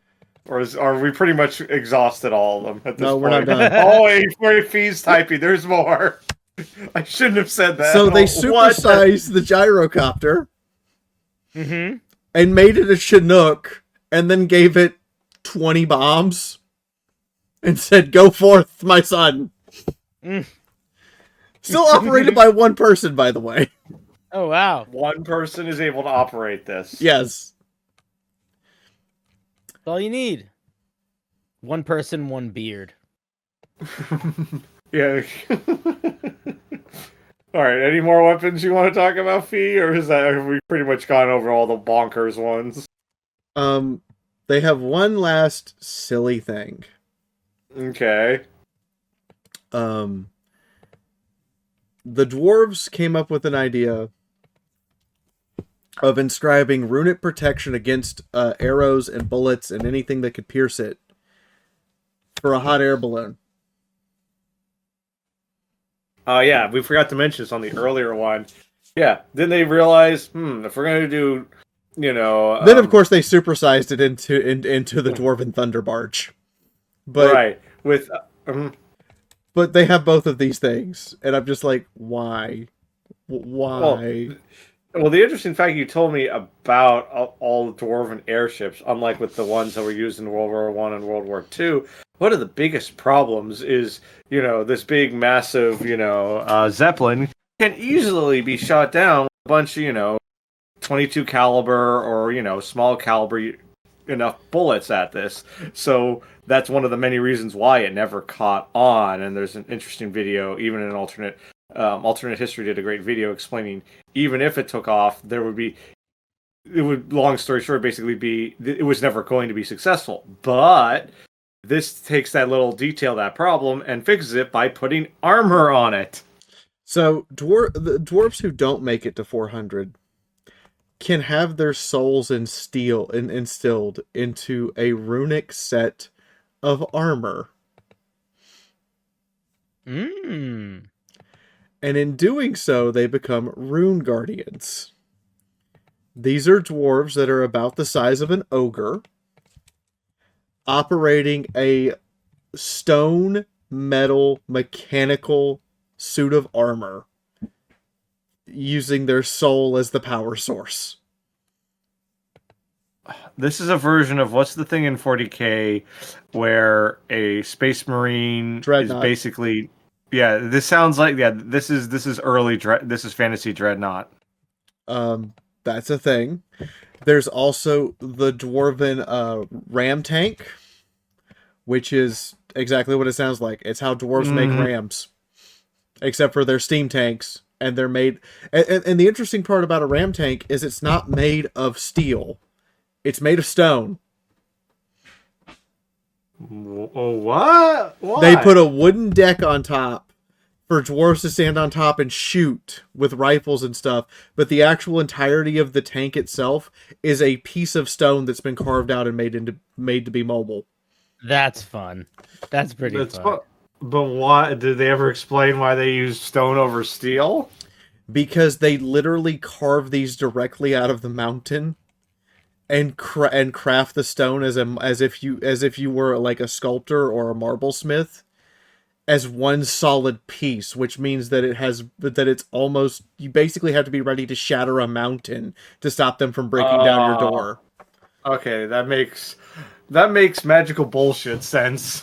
And then we get into the notable dwarves, and this is the last part of our little episode here. The last part? Yeah. Time flies, man. Yeah, I'm surprised, but I was still right on my theory that this would be 90% of Fee talking and 10% of us asking questions. So listen, there's a lot to learn. So first we have Thorgrim Grudgebearer. And this Warhammer Fantasy is something I completely nerd out about. It's like my autism focus for something. It's like, ooh, more Warhammer Fantasy stuff. My Audible book collection at this point is just all Warhammer Fantasy and a little bit of Caiaphas Cain. So we have Thorgrim Grudgebearer. On this episode of Fee's hyperfixation. He is the current Dwarven High King until the end of the world. He carries the Great Book of Grudges. His methodology for resolving grudges against the enemies of the dwarves. I'm going to use the example of Queek Headtaker, who was a Skaven. Queek attempted to jump over his head like he'd done so many dwarves before him, and use his prehensile tail to wield a weapon to decapitate the dwarf. He'd done this to 5 or 6 notable dwarves. He'd done this to dwarves over and over again. Thorgrim Grudgebearer, however, was made of different stuff. He was built different. He reached out, grabbed the tail, and slammed the Skaven to the ground mid-jump. Then he jumped off of his throne, which, when he goes into battle, he doesn't walk. He has people carry him on a throne up to his enemies, where he can kill them. That's funny. Look at the picture. That's what this looks like. Dude, the guy that's holding him in the front looks like he's loving it. Oh yeah, he's like, yeah. He's like really pumped that that's his job. He's hyped. He's the hype man. It's the greatest honor in the world. They have one hand holding up the throne and the other hand wielding a shield, and they don't have a weapon usually. But he jumps off his palicade, off his throne, grabs the Great Book of Grudges, and you see how big and thick that book is. That'd be thick. And he's holding Queek. PHICC thick. Oh yeah, a couple of C's. He holds Queek down with one hand, and with the other hand starts beating him with the book. Ah.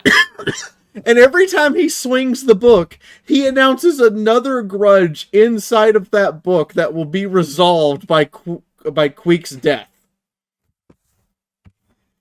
So he's sitting there just reciting everything that this Skaven has ever done wrong to the dwarves, and telling this Skaven about how about everything that'll be resolved with his death. And midway through it, the Skaven's already dead. He doesn't stop until one of his pallbearers comes up to him and goes, Sir, he's dead. And he looks down, and he realizes he's just been beating on Queek's armor, which by this point is almost completely flat. The Skaven has been turned to a pile of mush. The Skaven is marinara sauce at this point. Exactly, Cinder. Pancake.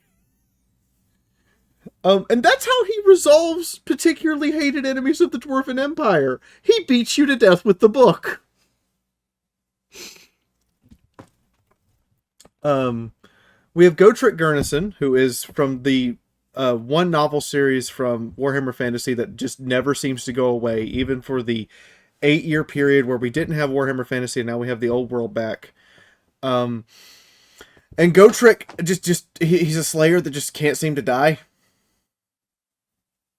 At all. And he complains about it constantly. I was about to say, isn't the whole deal that they like need to find honor? They need to find a worthy opponent to kill them. They'll give a little bit more information about then who Felix is without going into the whole thing, because that kind of Felix isn't well. Okay. So Felix is a human who is good. So first off, it's Gotrek's best friend. Second, Gotrek will never admit to Felix's face that he's his friend. Hence why we have the I made the comparison that if you read enough of the books or listen to the bonus episode we did, I said it's like Gotrek has, it's not like I like you anything, Baka. Okay, Cinder, brace yourself. This is the cursed piece of artwork. Oh, It's not like I like you or anything, Manling. Same energy. I'm glad you told me to brace myself, so I was ready. But he goes through, and he rescues Felix, who's about to be eaten by a demigryph, which demigryphs are what happens when a griffin and a horse are mated, and the Empire actually breeds them on purpose, so they can have demigryph knights, which are griffins which is basically a griffin without wings. Mm-hmm. He's about to be eaten by one of the mounts, and Gotrek punches the demigryph and knocks it out. And the knight on the back is thrown for a loop, and he grabs Felix and leads him through an alley because Felix was protesting a new tax. And the Emperor's response was cavalry. But Felix swears an oath to Gotrek that he will follow him everywhere and write down how Gotrek dies.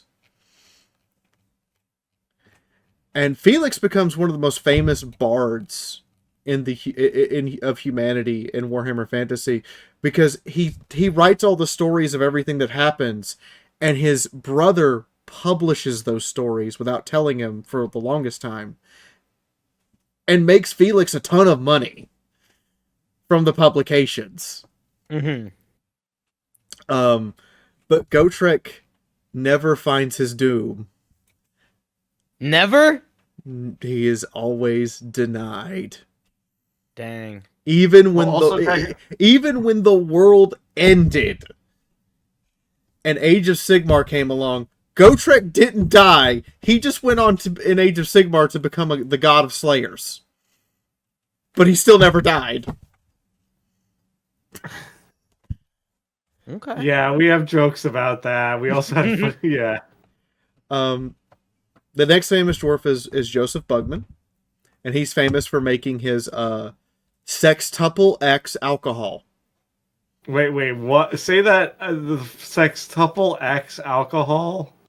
How many X's is that? 6. Oh, 6. Okay. And further, the notorious Troll Brew alcohol, which is alcohol that has to be brewed with, you guessed it, parts of a troll. Now, I forget about this. Can humans or other races drink Bugman's beer, or is it a dwarven only specialty? For a human to drink it, it has to be watered down. What if it's Is it not? Do because- they get sick? Or is it just like you just drink, you immediately just get way too drunk? It eats through your stomach if it's not watered down. No. It will Good to kill a know. human being if they drink it straight. This is why we have to ask these questions. Which leads to, without going, I'm assuming, well, dwarves are literally built different than humans and have, I guess, stronger bodies than humans. Yes. Just by the nature, not even muscle mass, just their bodies have. I'm trying to think, what's the stat in D&D that you resist poison? What is it? Constitution. Yeah, they just have a higher constitution. Yes. Next, we have a man called Ungram Ironfist. He is also Iron Fist. Yeah. I like. Go on. He's also called the Slayer King because he's a king who took the Slayer oath but still rules as king. Interesting. So, like, kind of the guy who made the weapons. King with the death Is he using his king status to kind of justify that he's not going out? Like, wait, no, sorry. no. The elders of his dwarven hold in his region keep trying to stop him from going out. And the compromise is Go. you can go out to try to seek your doom, but you have to wear armor. It is the definition of hold me back. Yes, they constantly are holding him back, trying to get him to stay home and rule like a proper king. And he's like, I took the Slayer oath, I need to go die. Is he actually a good king when he's not trying to get killed? Yes! They're like, you're too good. Don't kill it. Don't get yourself killed. We like you. Then we have the dwarf who fails at everything. What? This man is named Belagar Ironhammer. And anyone who's a fan of Belagar, I'm not apologizing. He lost a place called Carrick 8 Peaks. And it's called 8 Peaks because it's this valley that has 8 massive mountain peaks around it. And they built a dwarven hold inside of the highest mountain peak. So he lost it. And he has led crusade after crusade after crusade after crusade after crusade to try to take it back. And he never, ever does. There's a point where he has it for like a week and loses it immediately because his crusade forces are so badly devastated that the greenskins come along and take it from him again. But he somehow survives and somehow gets to try again. Why does he get to try again? When you assume a higher up would kind of be like, all right, buddy, you failed enough times. Let someone else do it. Because there's no one higher up than him because he's supposed to be king of 8 Peaks. Okay. That makes sense. Makes some sense.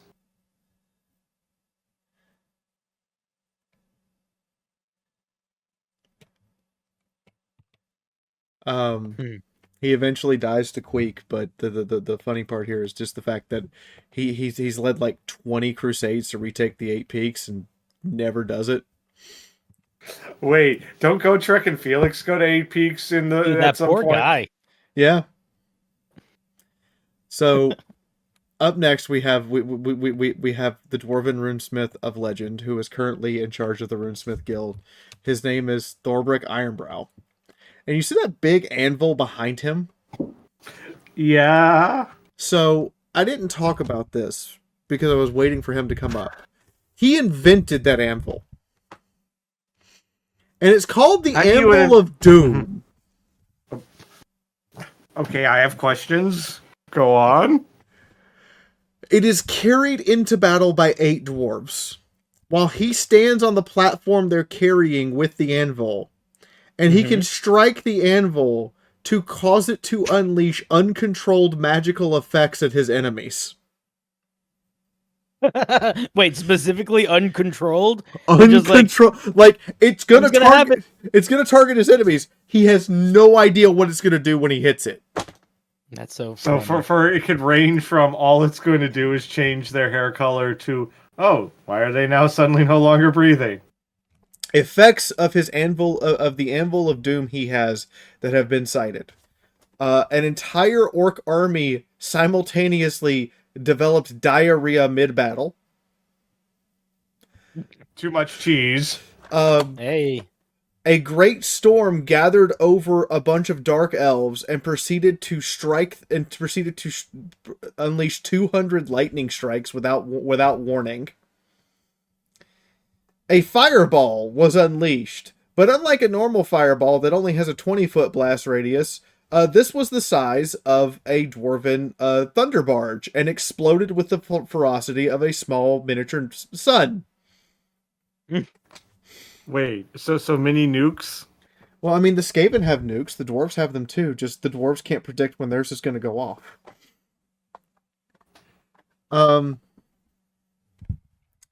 He has also been known. One such instance is the reason why the false moon, because the world has two moons, and one of them is basically a chaos entity that appears when it wants to.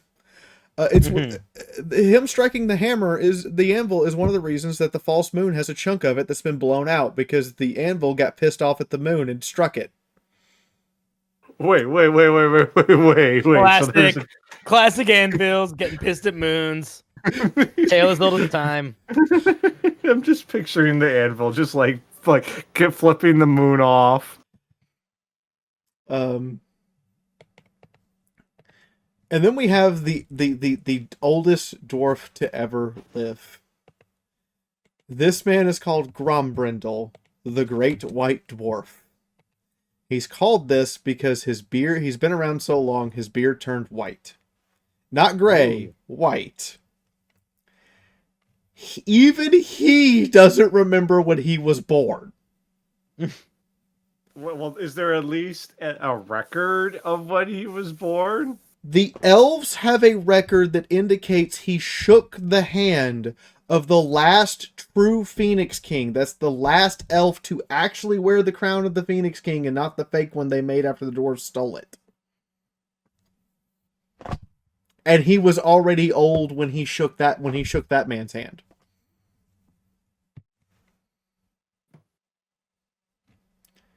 This yeah, he's old. That's ancient.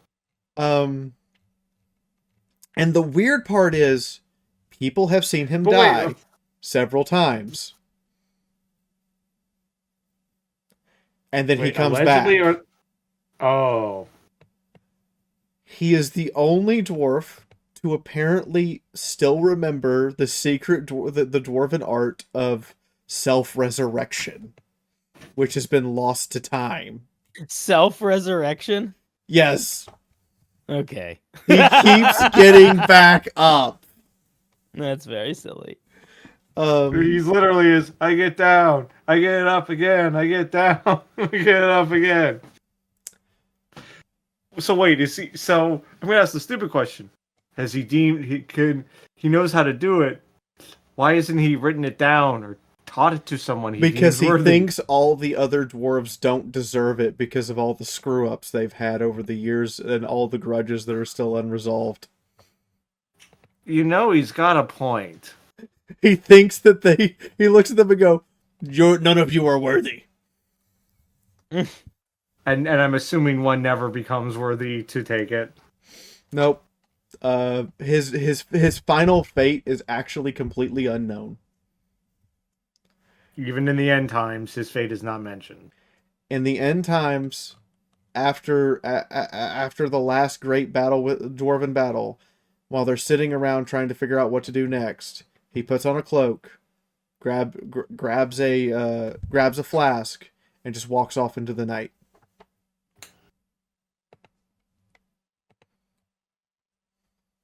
And that's the last bit of dialogue, that last bit of lore we get on him. That's the last bit of In lore we that- ever get on him. Huh. Just walk. There's so many people in Warhammer Fantasy that just walk off. Yeah, well, they like that walk. It's a very Warhammer trope. They're just like, yeah. I just feel like it's the equivalent of like, and sometimes a TV show where they're just like, there's a trope called they got put on a bus. This is that version, but in Warhammer, they just walked off. Just Go walked into off. the sunset. Sigmar just walked off, became a god. The greatest goblin to ever live just walked off into the ocean. No one knows what happened.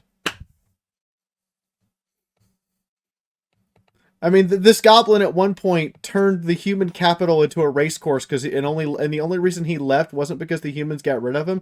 It's because he got bored. Yeah, he's an interesting one. But back to this guy. So it's like, so but wait. Yeah, because I'm assuming, yeah, we obviously know he's way over 400, so he's that old. So basically, yeah, if he can die, but he just gets to do the equivalent of revive. Yeah, he revives himself. That's interesting.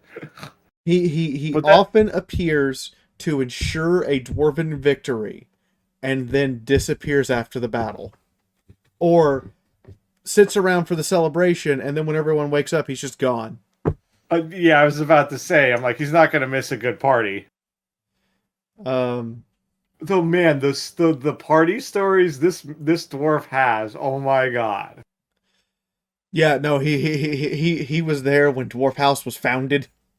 He remembers the original Bangas.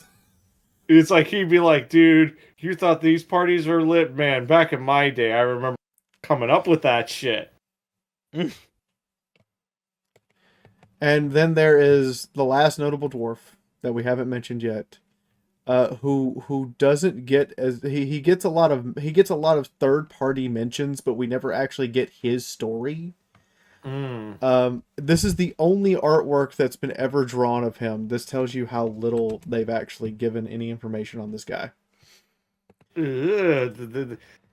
is called Seven Hansel Friesen, or the Magnificent Seven.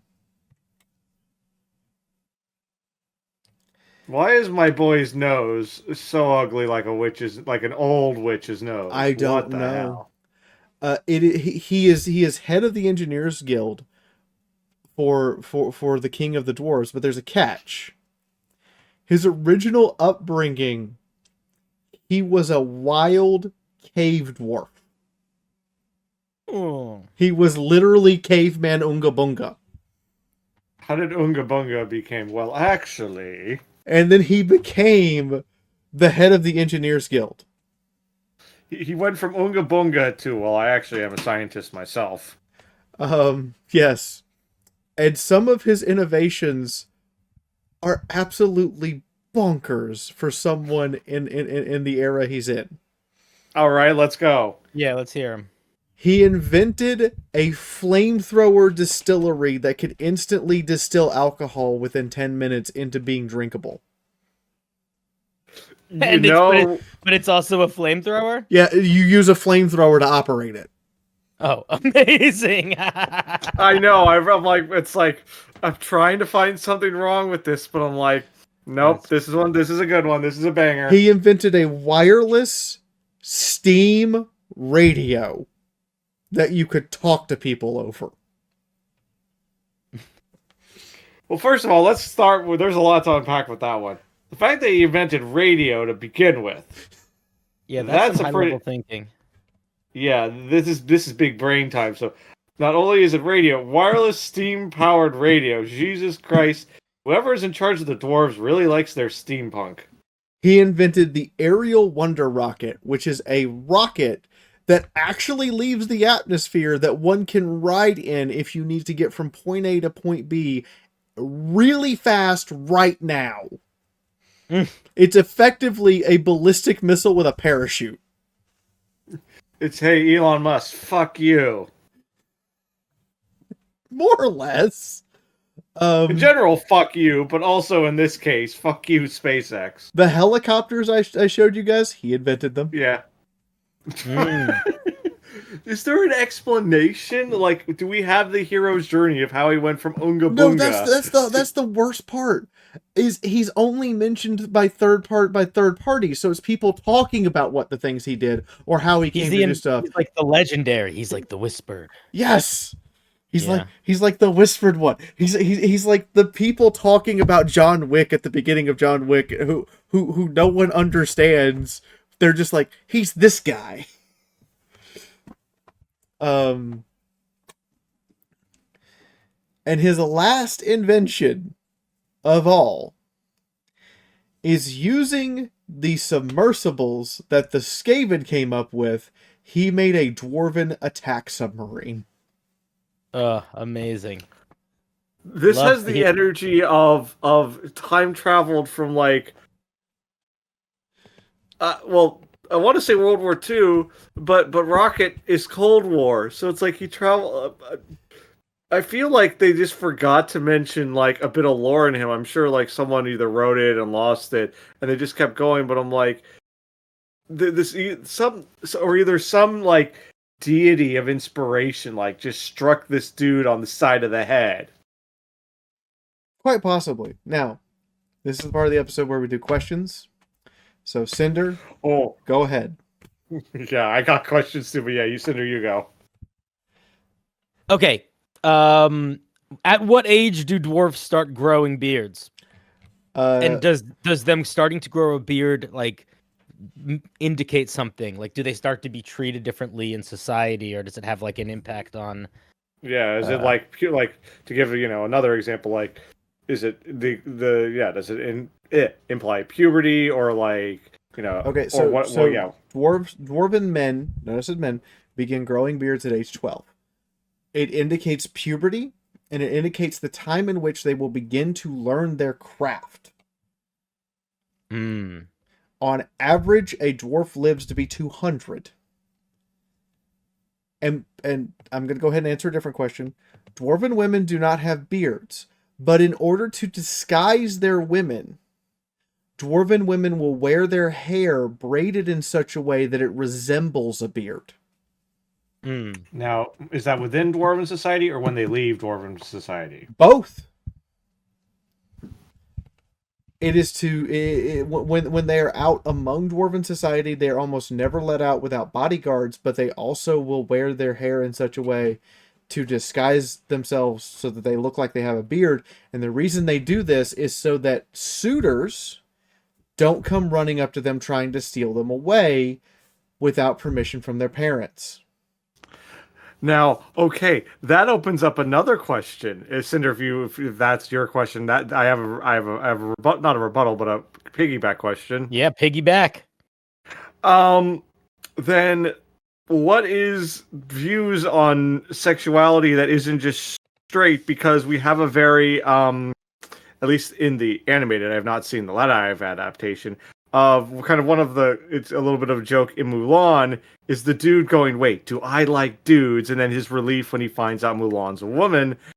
Do we have a similar problem in Dwarven society? We don't know. Where they're like, yeah, because that implies so much of like, if you make your women look like men, we don't know, and there's a very important reason we don't know. Dwarves do not talk about what goes on in the bedroom outside of the bedroom. As a matter of fact, something as simple as acknowledging that you've had sex or intimacy with someone is considered taboo. You can claim fatherhood of people or be congratulated that your wife is pregnant, but you can't actually talk about what you did. So there's no, hey, did you? Well, did you? No, that doesn't. It's like, she. It can be considered. It is also considered Slayer oath worthy if you talk about dwarven women in a derogatory manner. Interesting.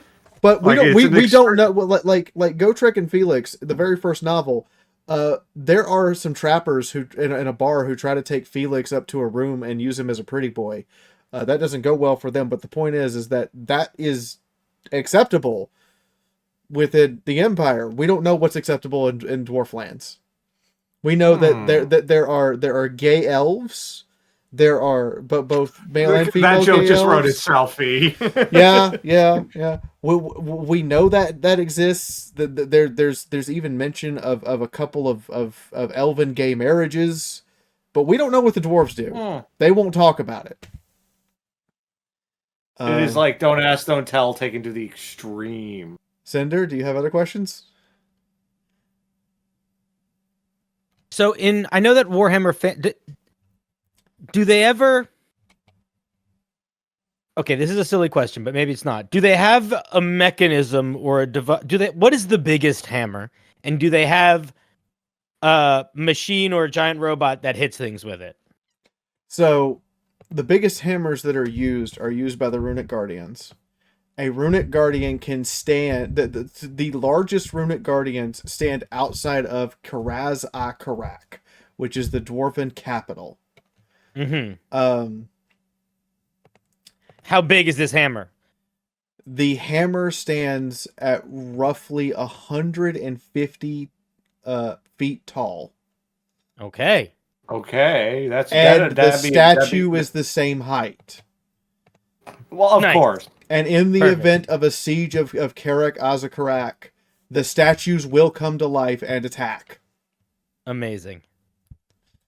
Cool. Good. And the funny part about this is, in order to maintain the statues, a dwarven soul must be... a new dwarven soul must replace the existing dwarven soul inside of those giant statues once every 50 years. And So it's like a person in there. Yeah.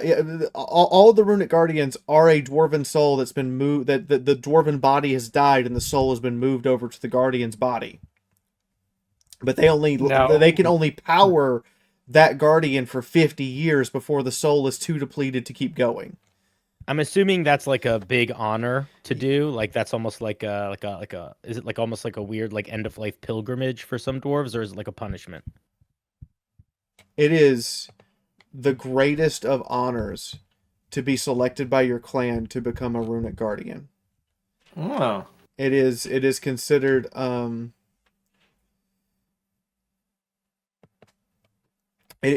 like to get that honor, it is so competitive that dwarves will sometimes make up illnesses that they have in order for people to recognize that they're dying. Huh. Because they're like, ooh. Well, I got it worse. Well, I did this big massive thing and I'm going to die sooner than you are.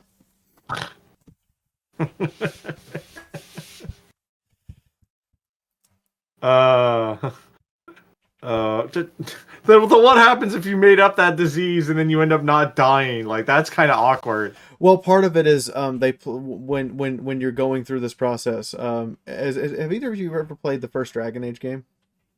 Not really. Like I played the tutorial level, but didn't really get into. Okay. Anyway, so I won't use that as an example, but basically, to go through this honor, you willingly put yourself onto a dwarven runic anvil to be cast into a rune that can then be moved up there. So you are going to die. Oh, okay. Okay.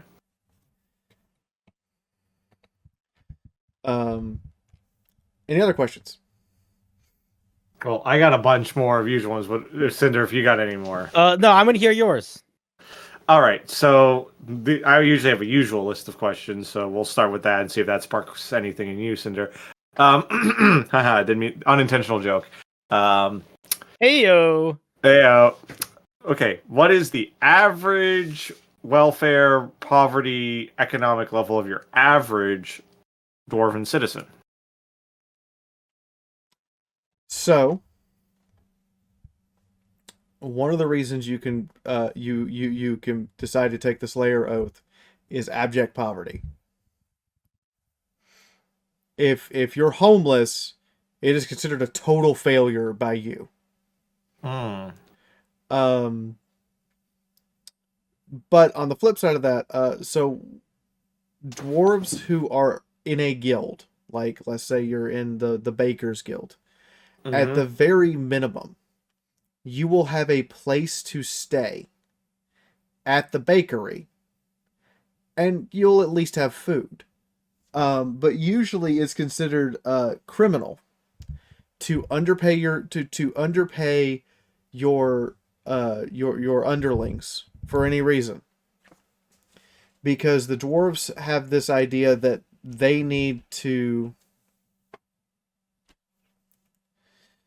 um they need to be able to raise up a throng of dwarves, aka a dwarven army, at the drop of a hat.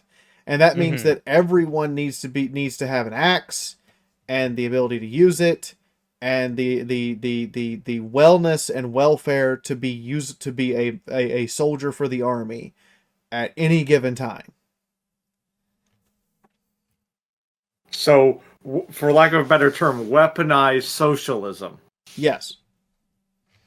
Weaponized socialism. And because see, no. Now I'm picturing, because this is where my brain goes. Bernie Sanders, but Bernie is in like full dwarven outfit. Yes. But go on, Fionn asks. So, but is it also because, remember, I think you said with Elven society it was a similar thing, that it's almost a dishonor if someone is living in poverty. So it's that, like, so you just mentioned in Dwarven society, it's similar idea. So if you it's are a similar living in idea, but rather than the I'm doing it to help them to show off helping them, it's more like, well, I suffered, why shouldn't they? Taken to the extreme of, well, they are suffering. And if it's my fault, then I should probably fix it. Yeah, so if someone's in poverty, it's more of a rarity. So it's like we're the percentage of poverty level in normal society is a very small number. Yes. Okay. We went over the weapons in great detail, which that was a lot of fun. Do they have any like do they have any? I know that you said that they like can't really interact with magic. Does that affect how they interact with the warp in weird ways? Yes. So for instance, most races have magic casters, and if those magic casters screw up, they can summon a demon. Dwarves can't summon a demon. As a matter of fact, demons avoid them. Ah, so they're almost like safer to be around. To talk about this further, the Chaos Dwarves have a reputation for building these massive war machines. Mm-hmm. I didn't talk about them because they're basically, at this point, they're effectively their own race. But some of these war machines, I'm gonna get a picture. Here we go. The Iron Demon War Machine. No, that's a land stink. Where is something cool? Fee knows it so well. It's like, no, it's not this, it's this. Yeah. So, this creature is not made of flesh. This creature is made of metal. Okay.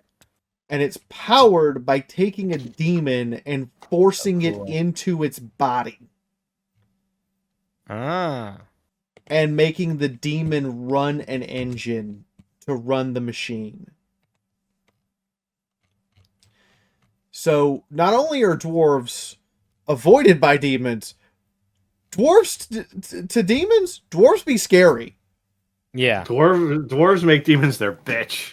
One of the inspirations for 40K's Chaos Engine is the Kardak Destroyer, which if you've seen that in 40K, then it's the exact same thing, just without guns.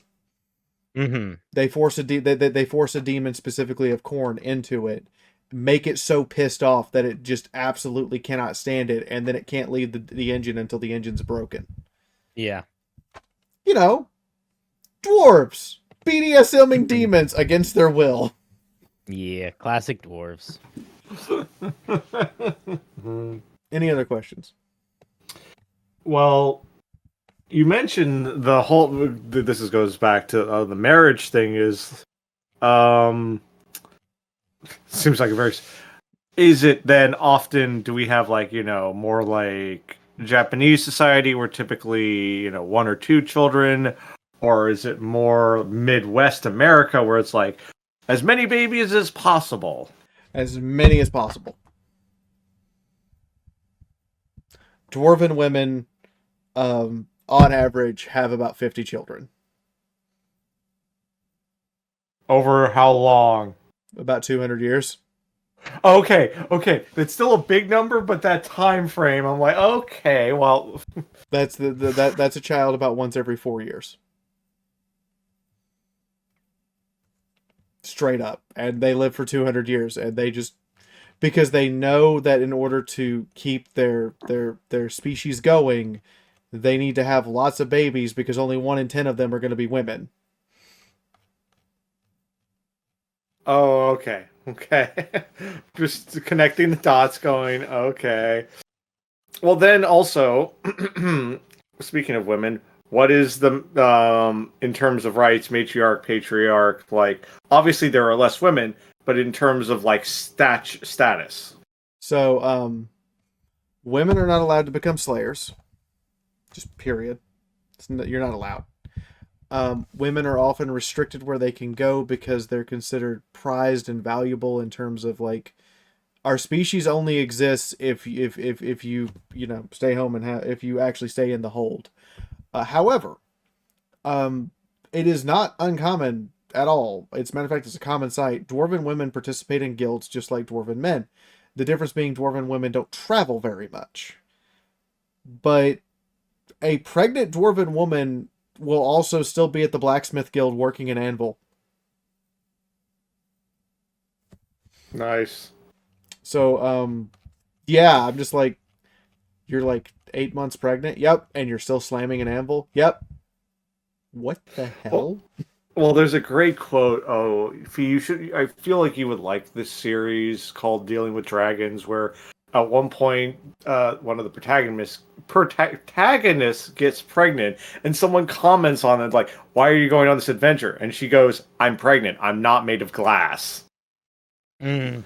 And before the comment section goes this or that, it's like, yes, I understand after a certain point, but it was more the fact that this character, that comment, if you knew the character, that comment is very in character for her. But yes. It's kind of how dwarven women are. I'm pregnant, not made of glass. Get out of my way.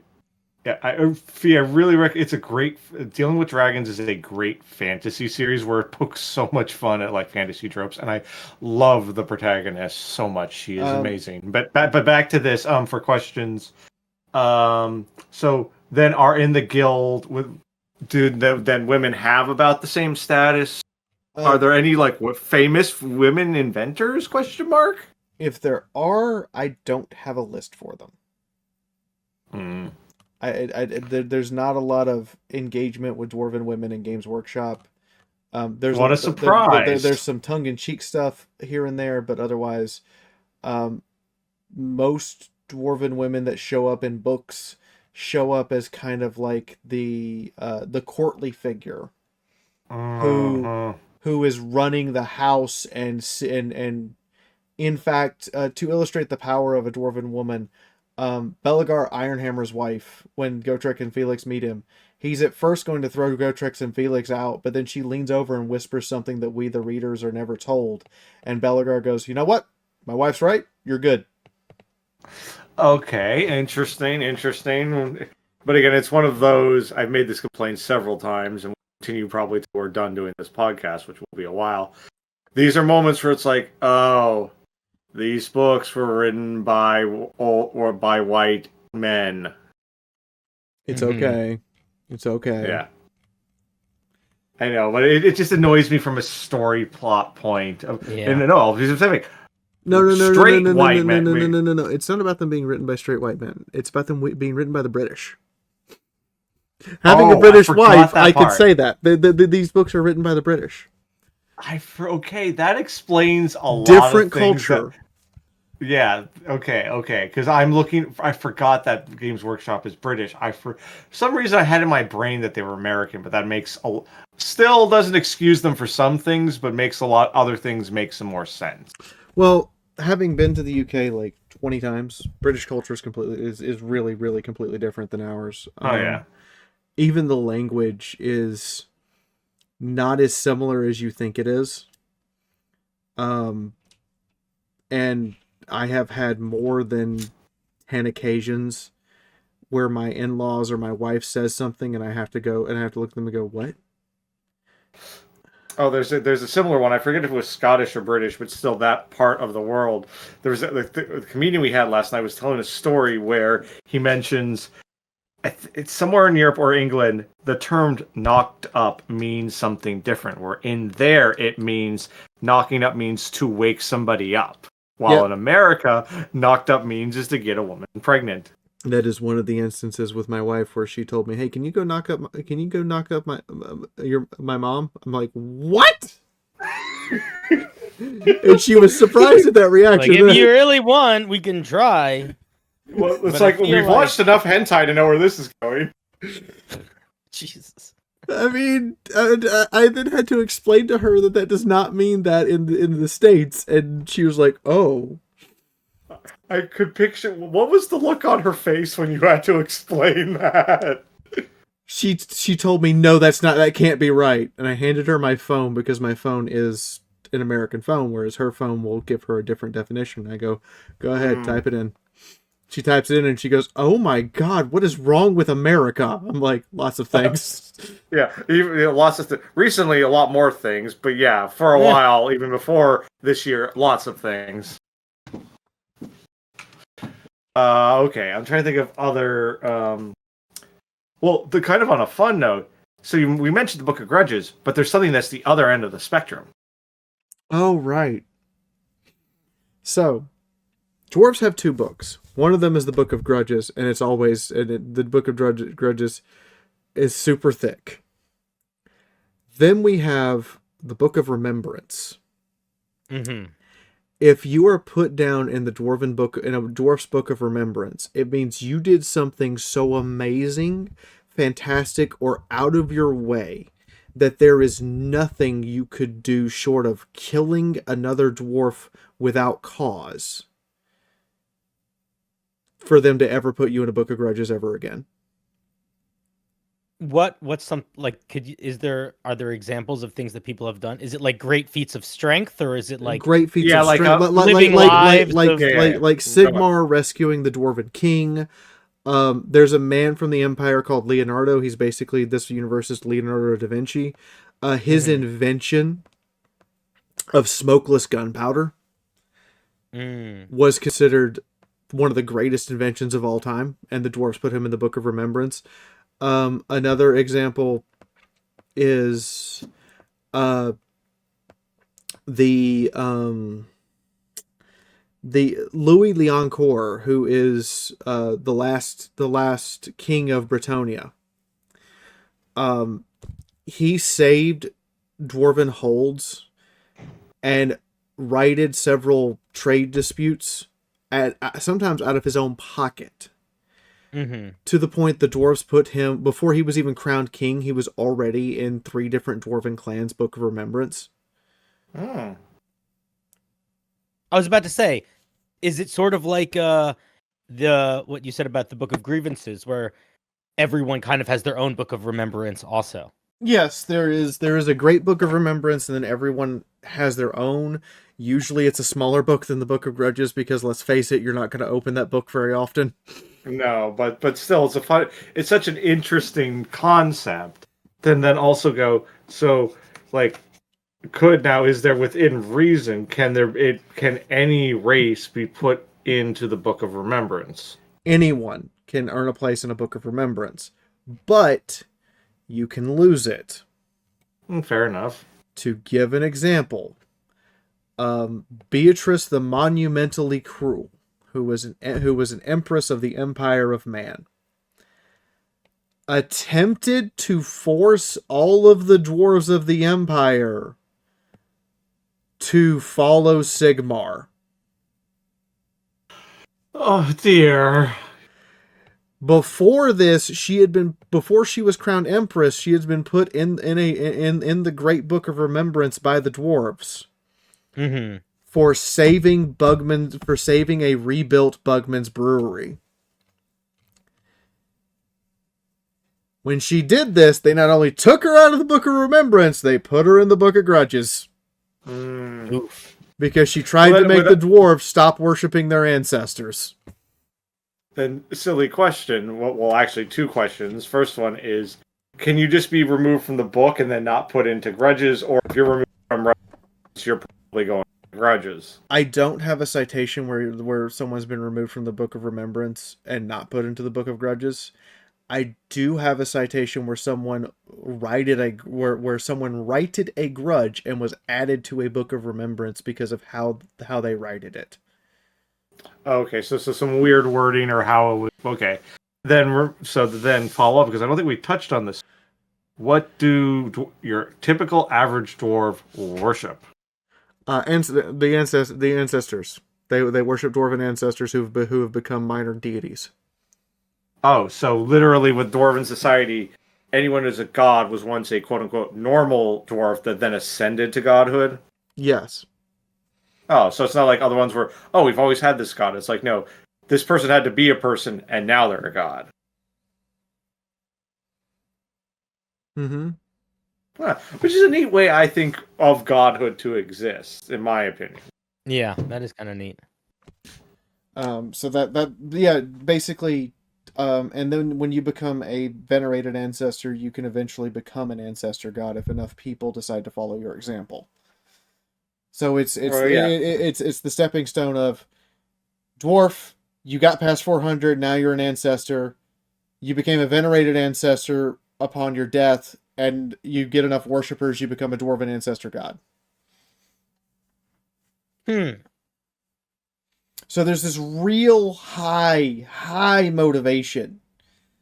Yeah. To do something amazing. Not just be a good dwarf. No. You must be a legendary dwarf, and every dwarf has that drive.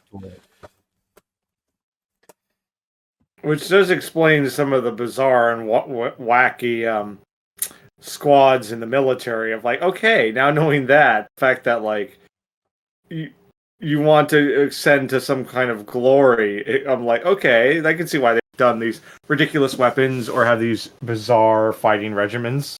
Yeah, they have a built-in societal need to become so amazing that they're remembered forever.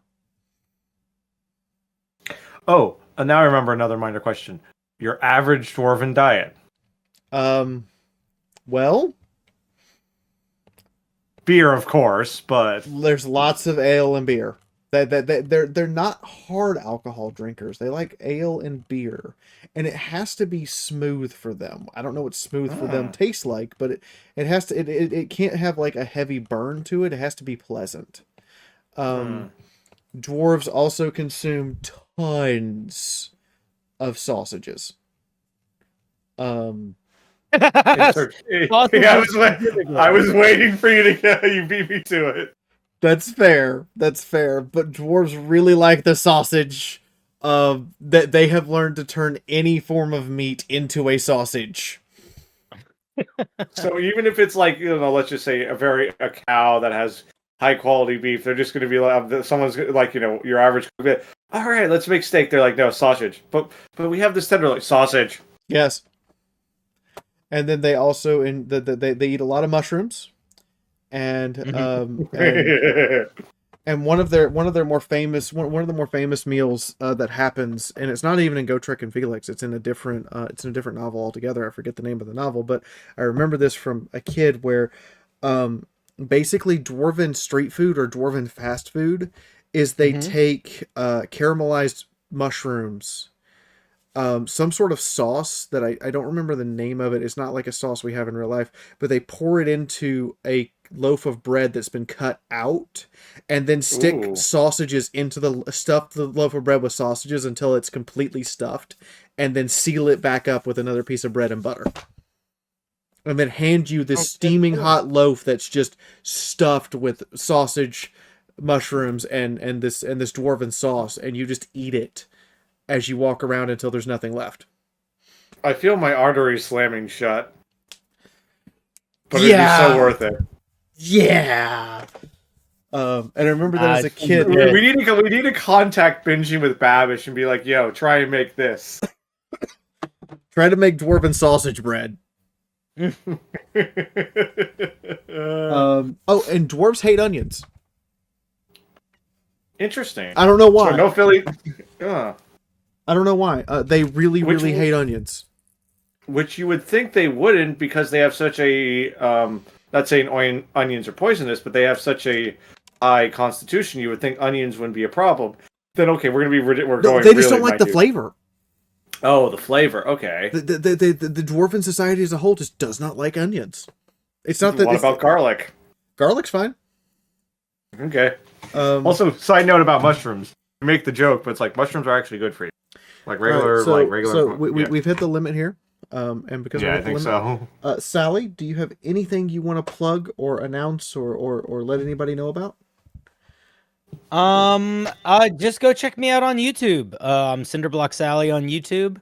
I make videos about Warhammer. I just put out one of my first proper long form video about Warhammer. Where I go through the main, or Warhammer 40k specifically, where I go through the main 9 loyalist chapters and try to figure out which one would make the best housemate for regular life. Because I think there's quite a lot of things that are strengths when you live in the universe of Warhammer 40k, but if you are going to live in my house with me, they might not be strengths. Or yeah, so that's what it is. And other than that, just check me out. This has been great. You guys have been super fun. This has been a blast. And I've had a ton of fun. this is my first time doing any Warhammer collab, visit, promo, doing anything on like anybody else's show or anything. So this was a great first time popping into something else. And you guys made me really pumped to get more into Warhammer Fantasy. I didn't really know anything about doing it here. And there's some really cool surfaces Yay. there. I think you would have a ton of fun with the fantasy orcs, because one of their spells is just to give an example, one of their spells is called the Foot of Mork, and literally their god just has everything from his knee down appear and he stomps. Yeah, that sounds it's like amazing. the Monty Python animation from this flying circus with the foot.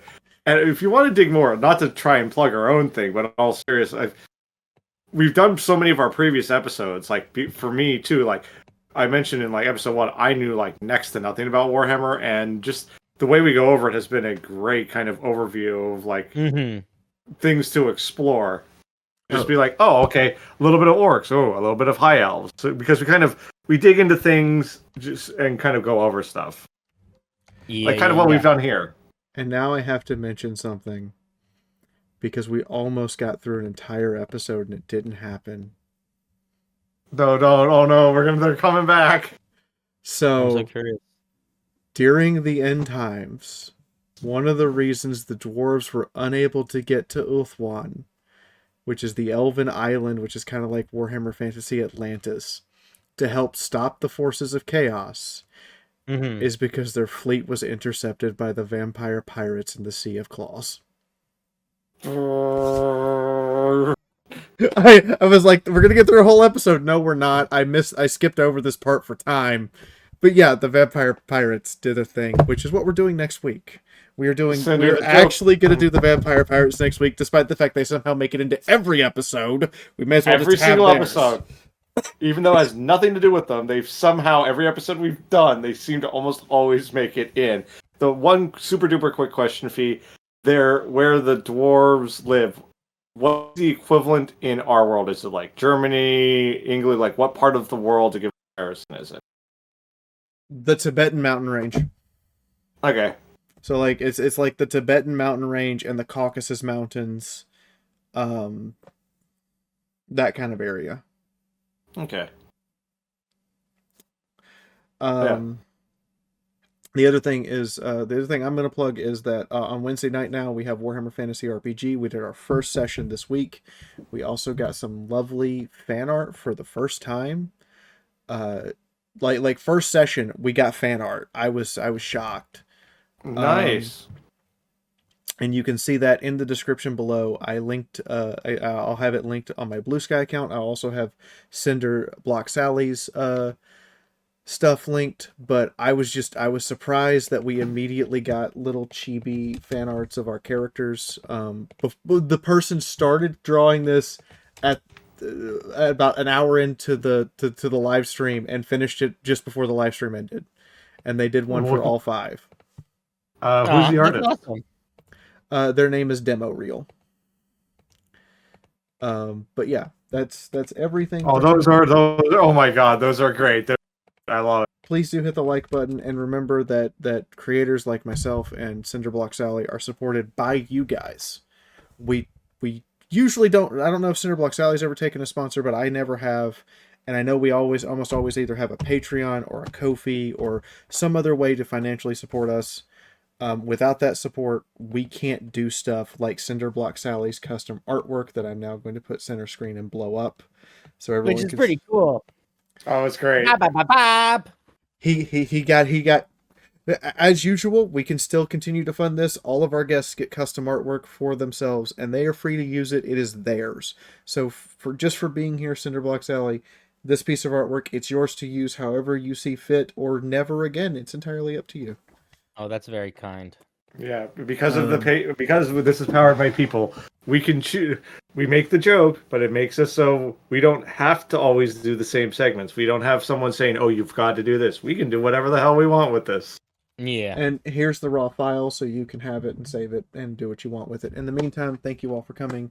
Hit the like button and stay tuned for the patron list, which I now have to read out loud and talk about every single name on that list. That is going to be 25 minutes of work on Saturday that I'm not ready for. Good night!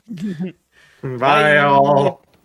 So hi everyone, yeah, I'm making a Patreon video as is appropriate, and in the meantime, the only engineer of chaos right now is Stagio Rose. I get it, the economy's kind of fucked, but somebody, anybody, get on up there. Executive Studios, Fop Doodle on Assignment Spaghetti, Stargazer Song, Sundancer, Thomas Curry, thanks for keeping the damn lights on. Special Writing Cannons, Drinking Buddy, Solar Aura, you guys have been here for years and I genuinely appreciate you. Twitty Lounge Pass, Bronze, Sean, you're doing good work.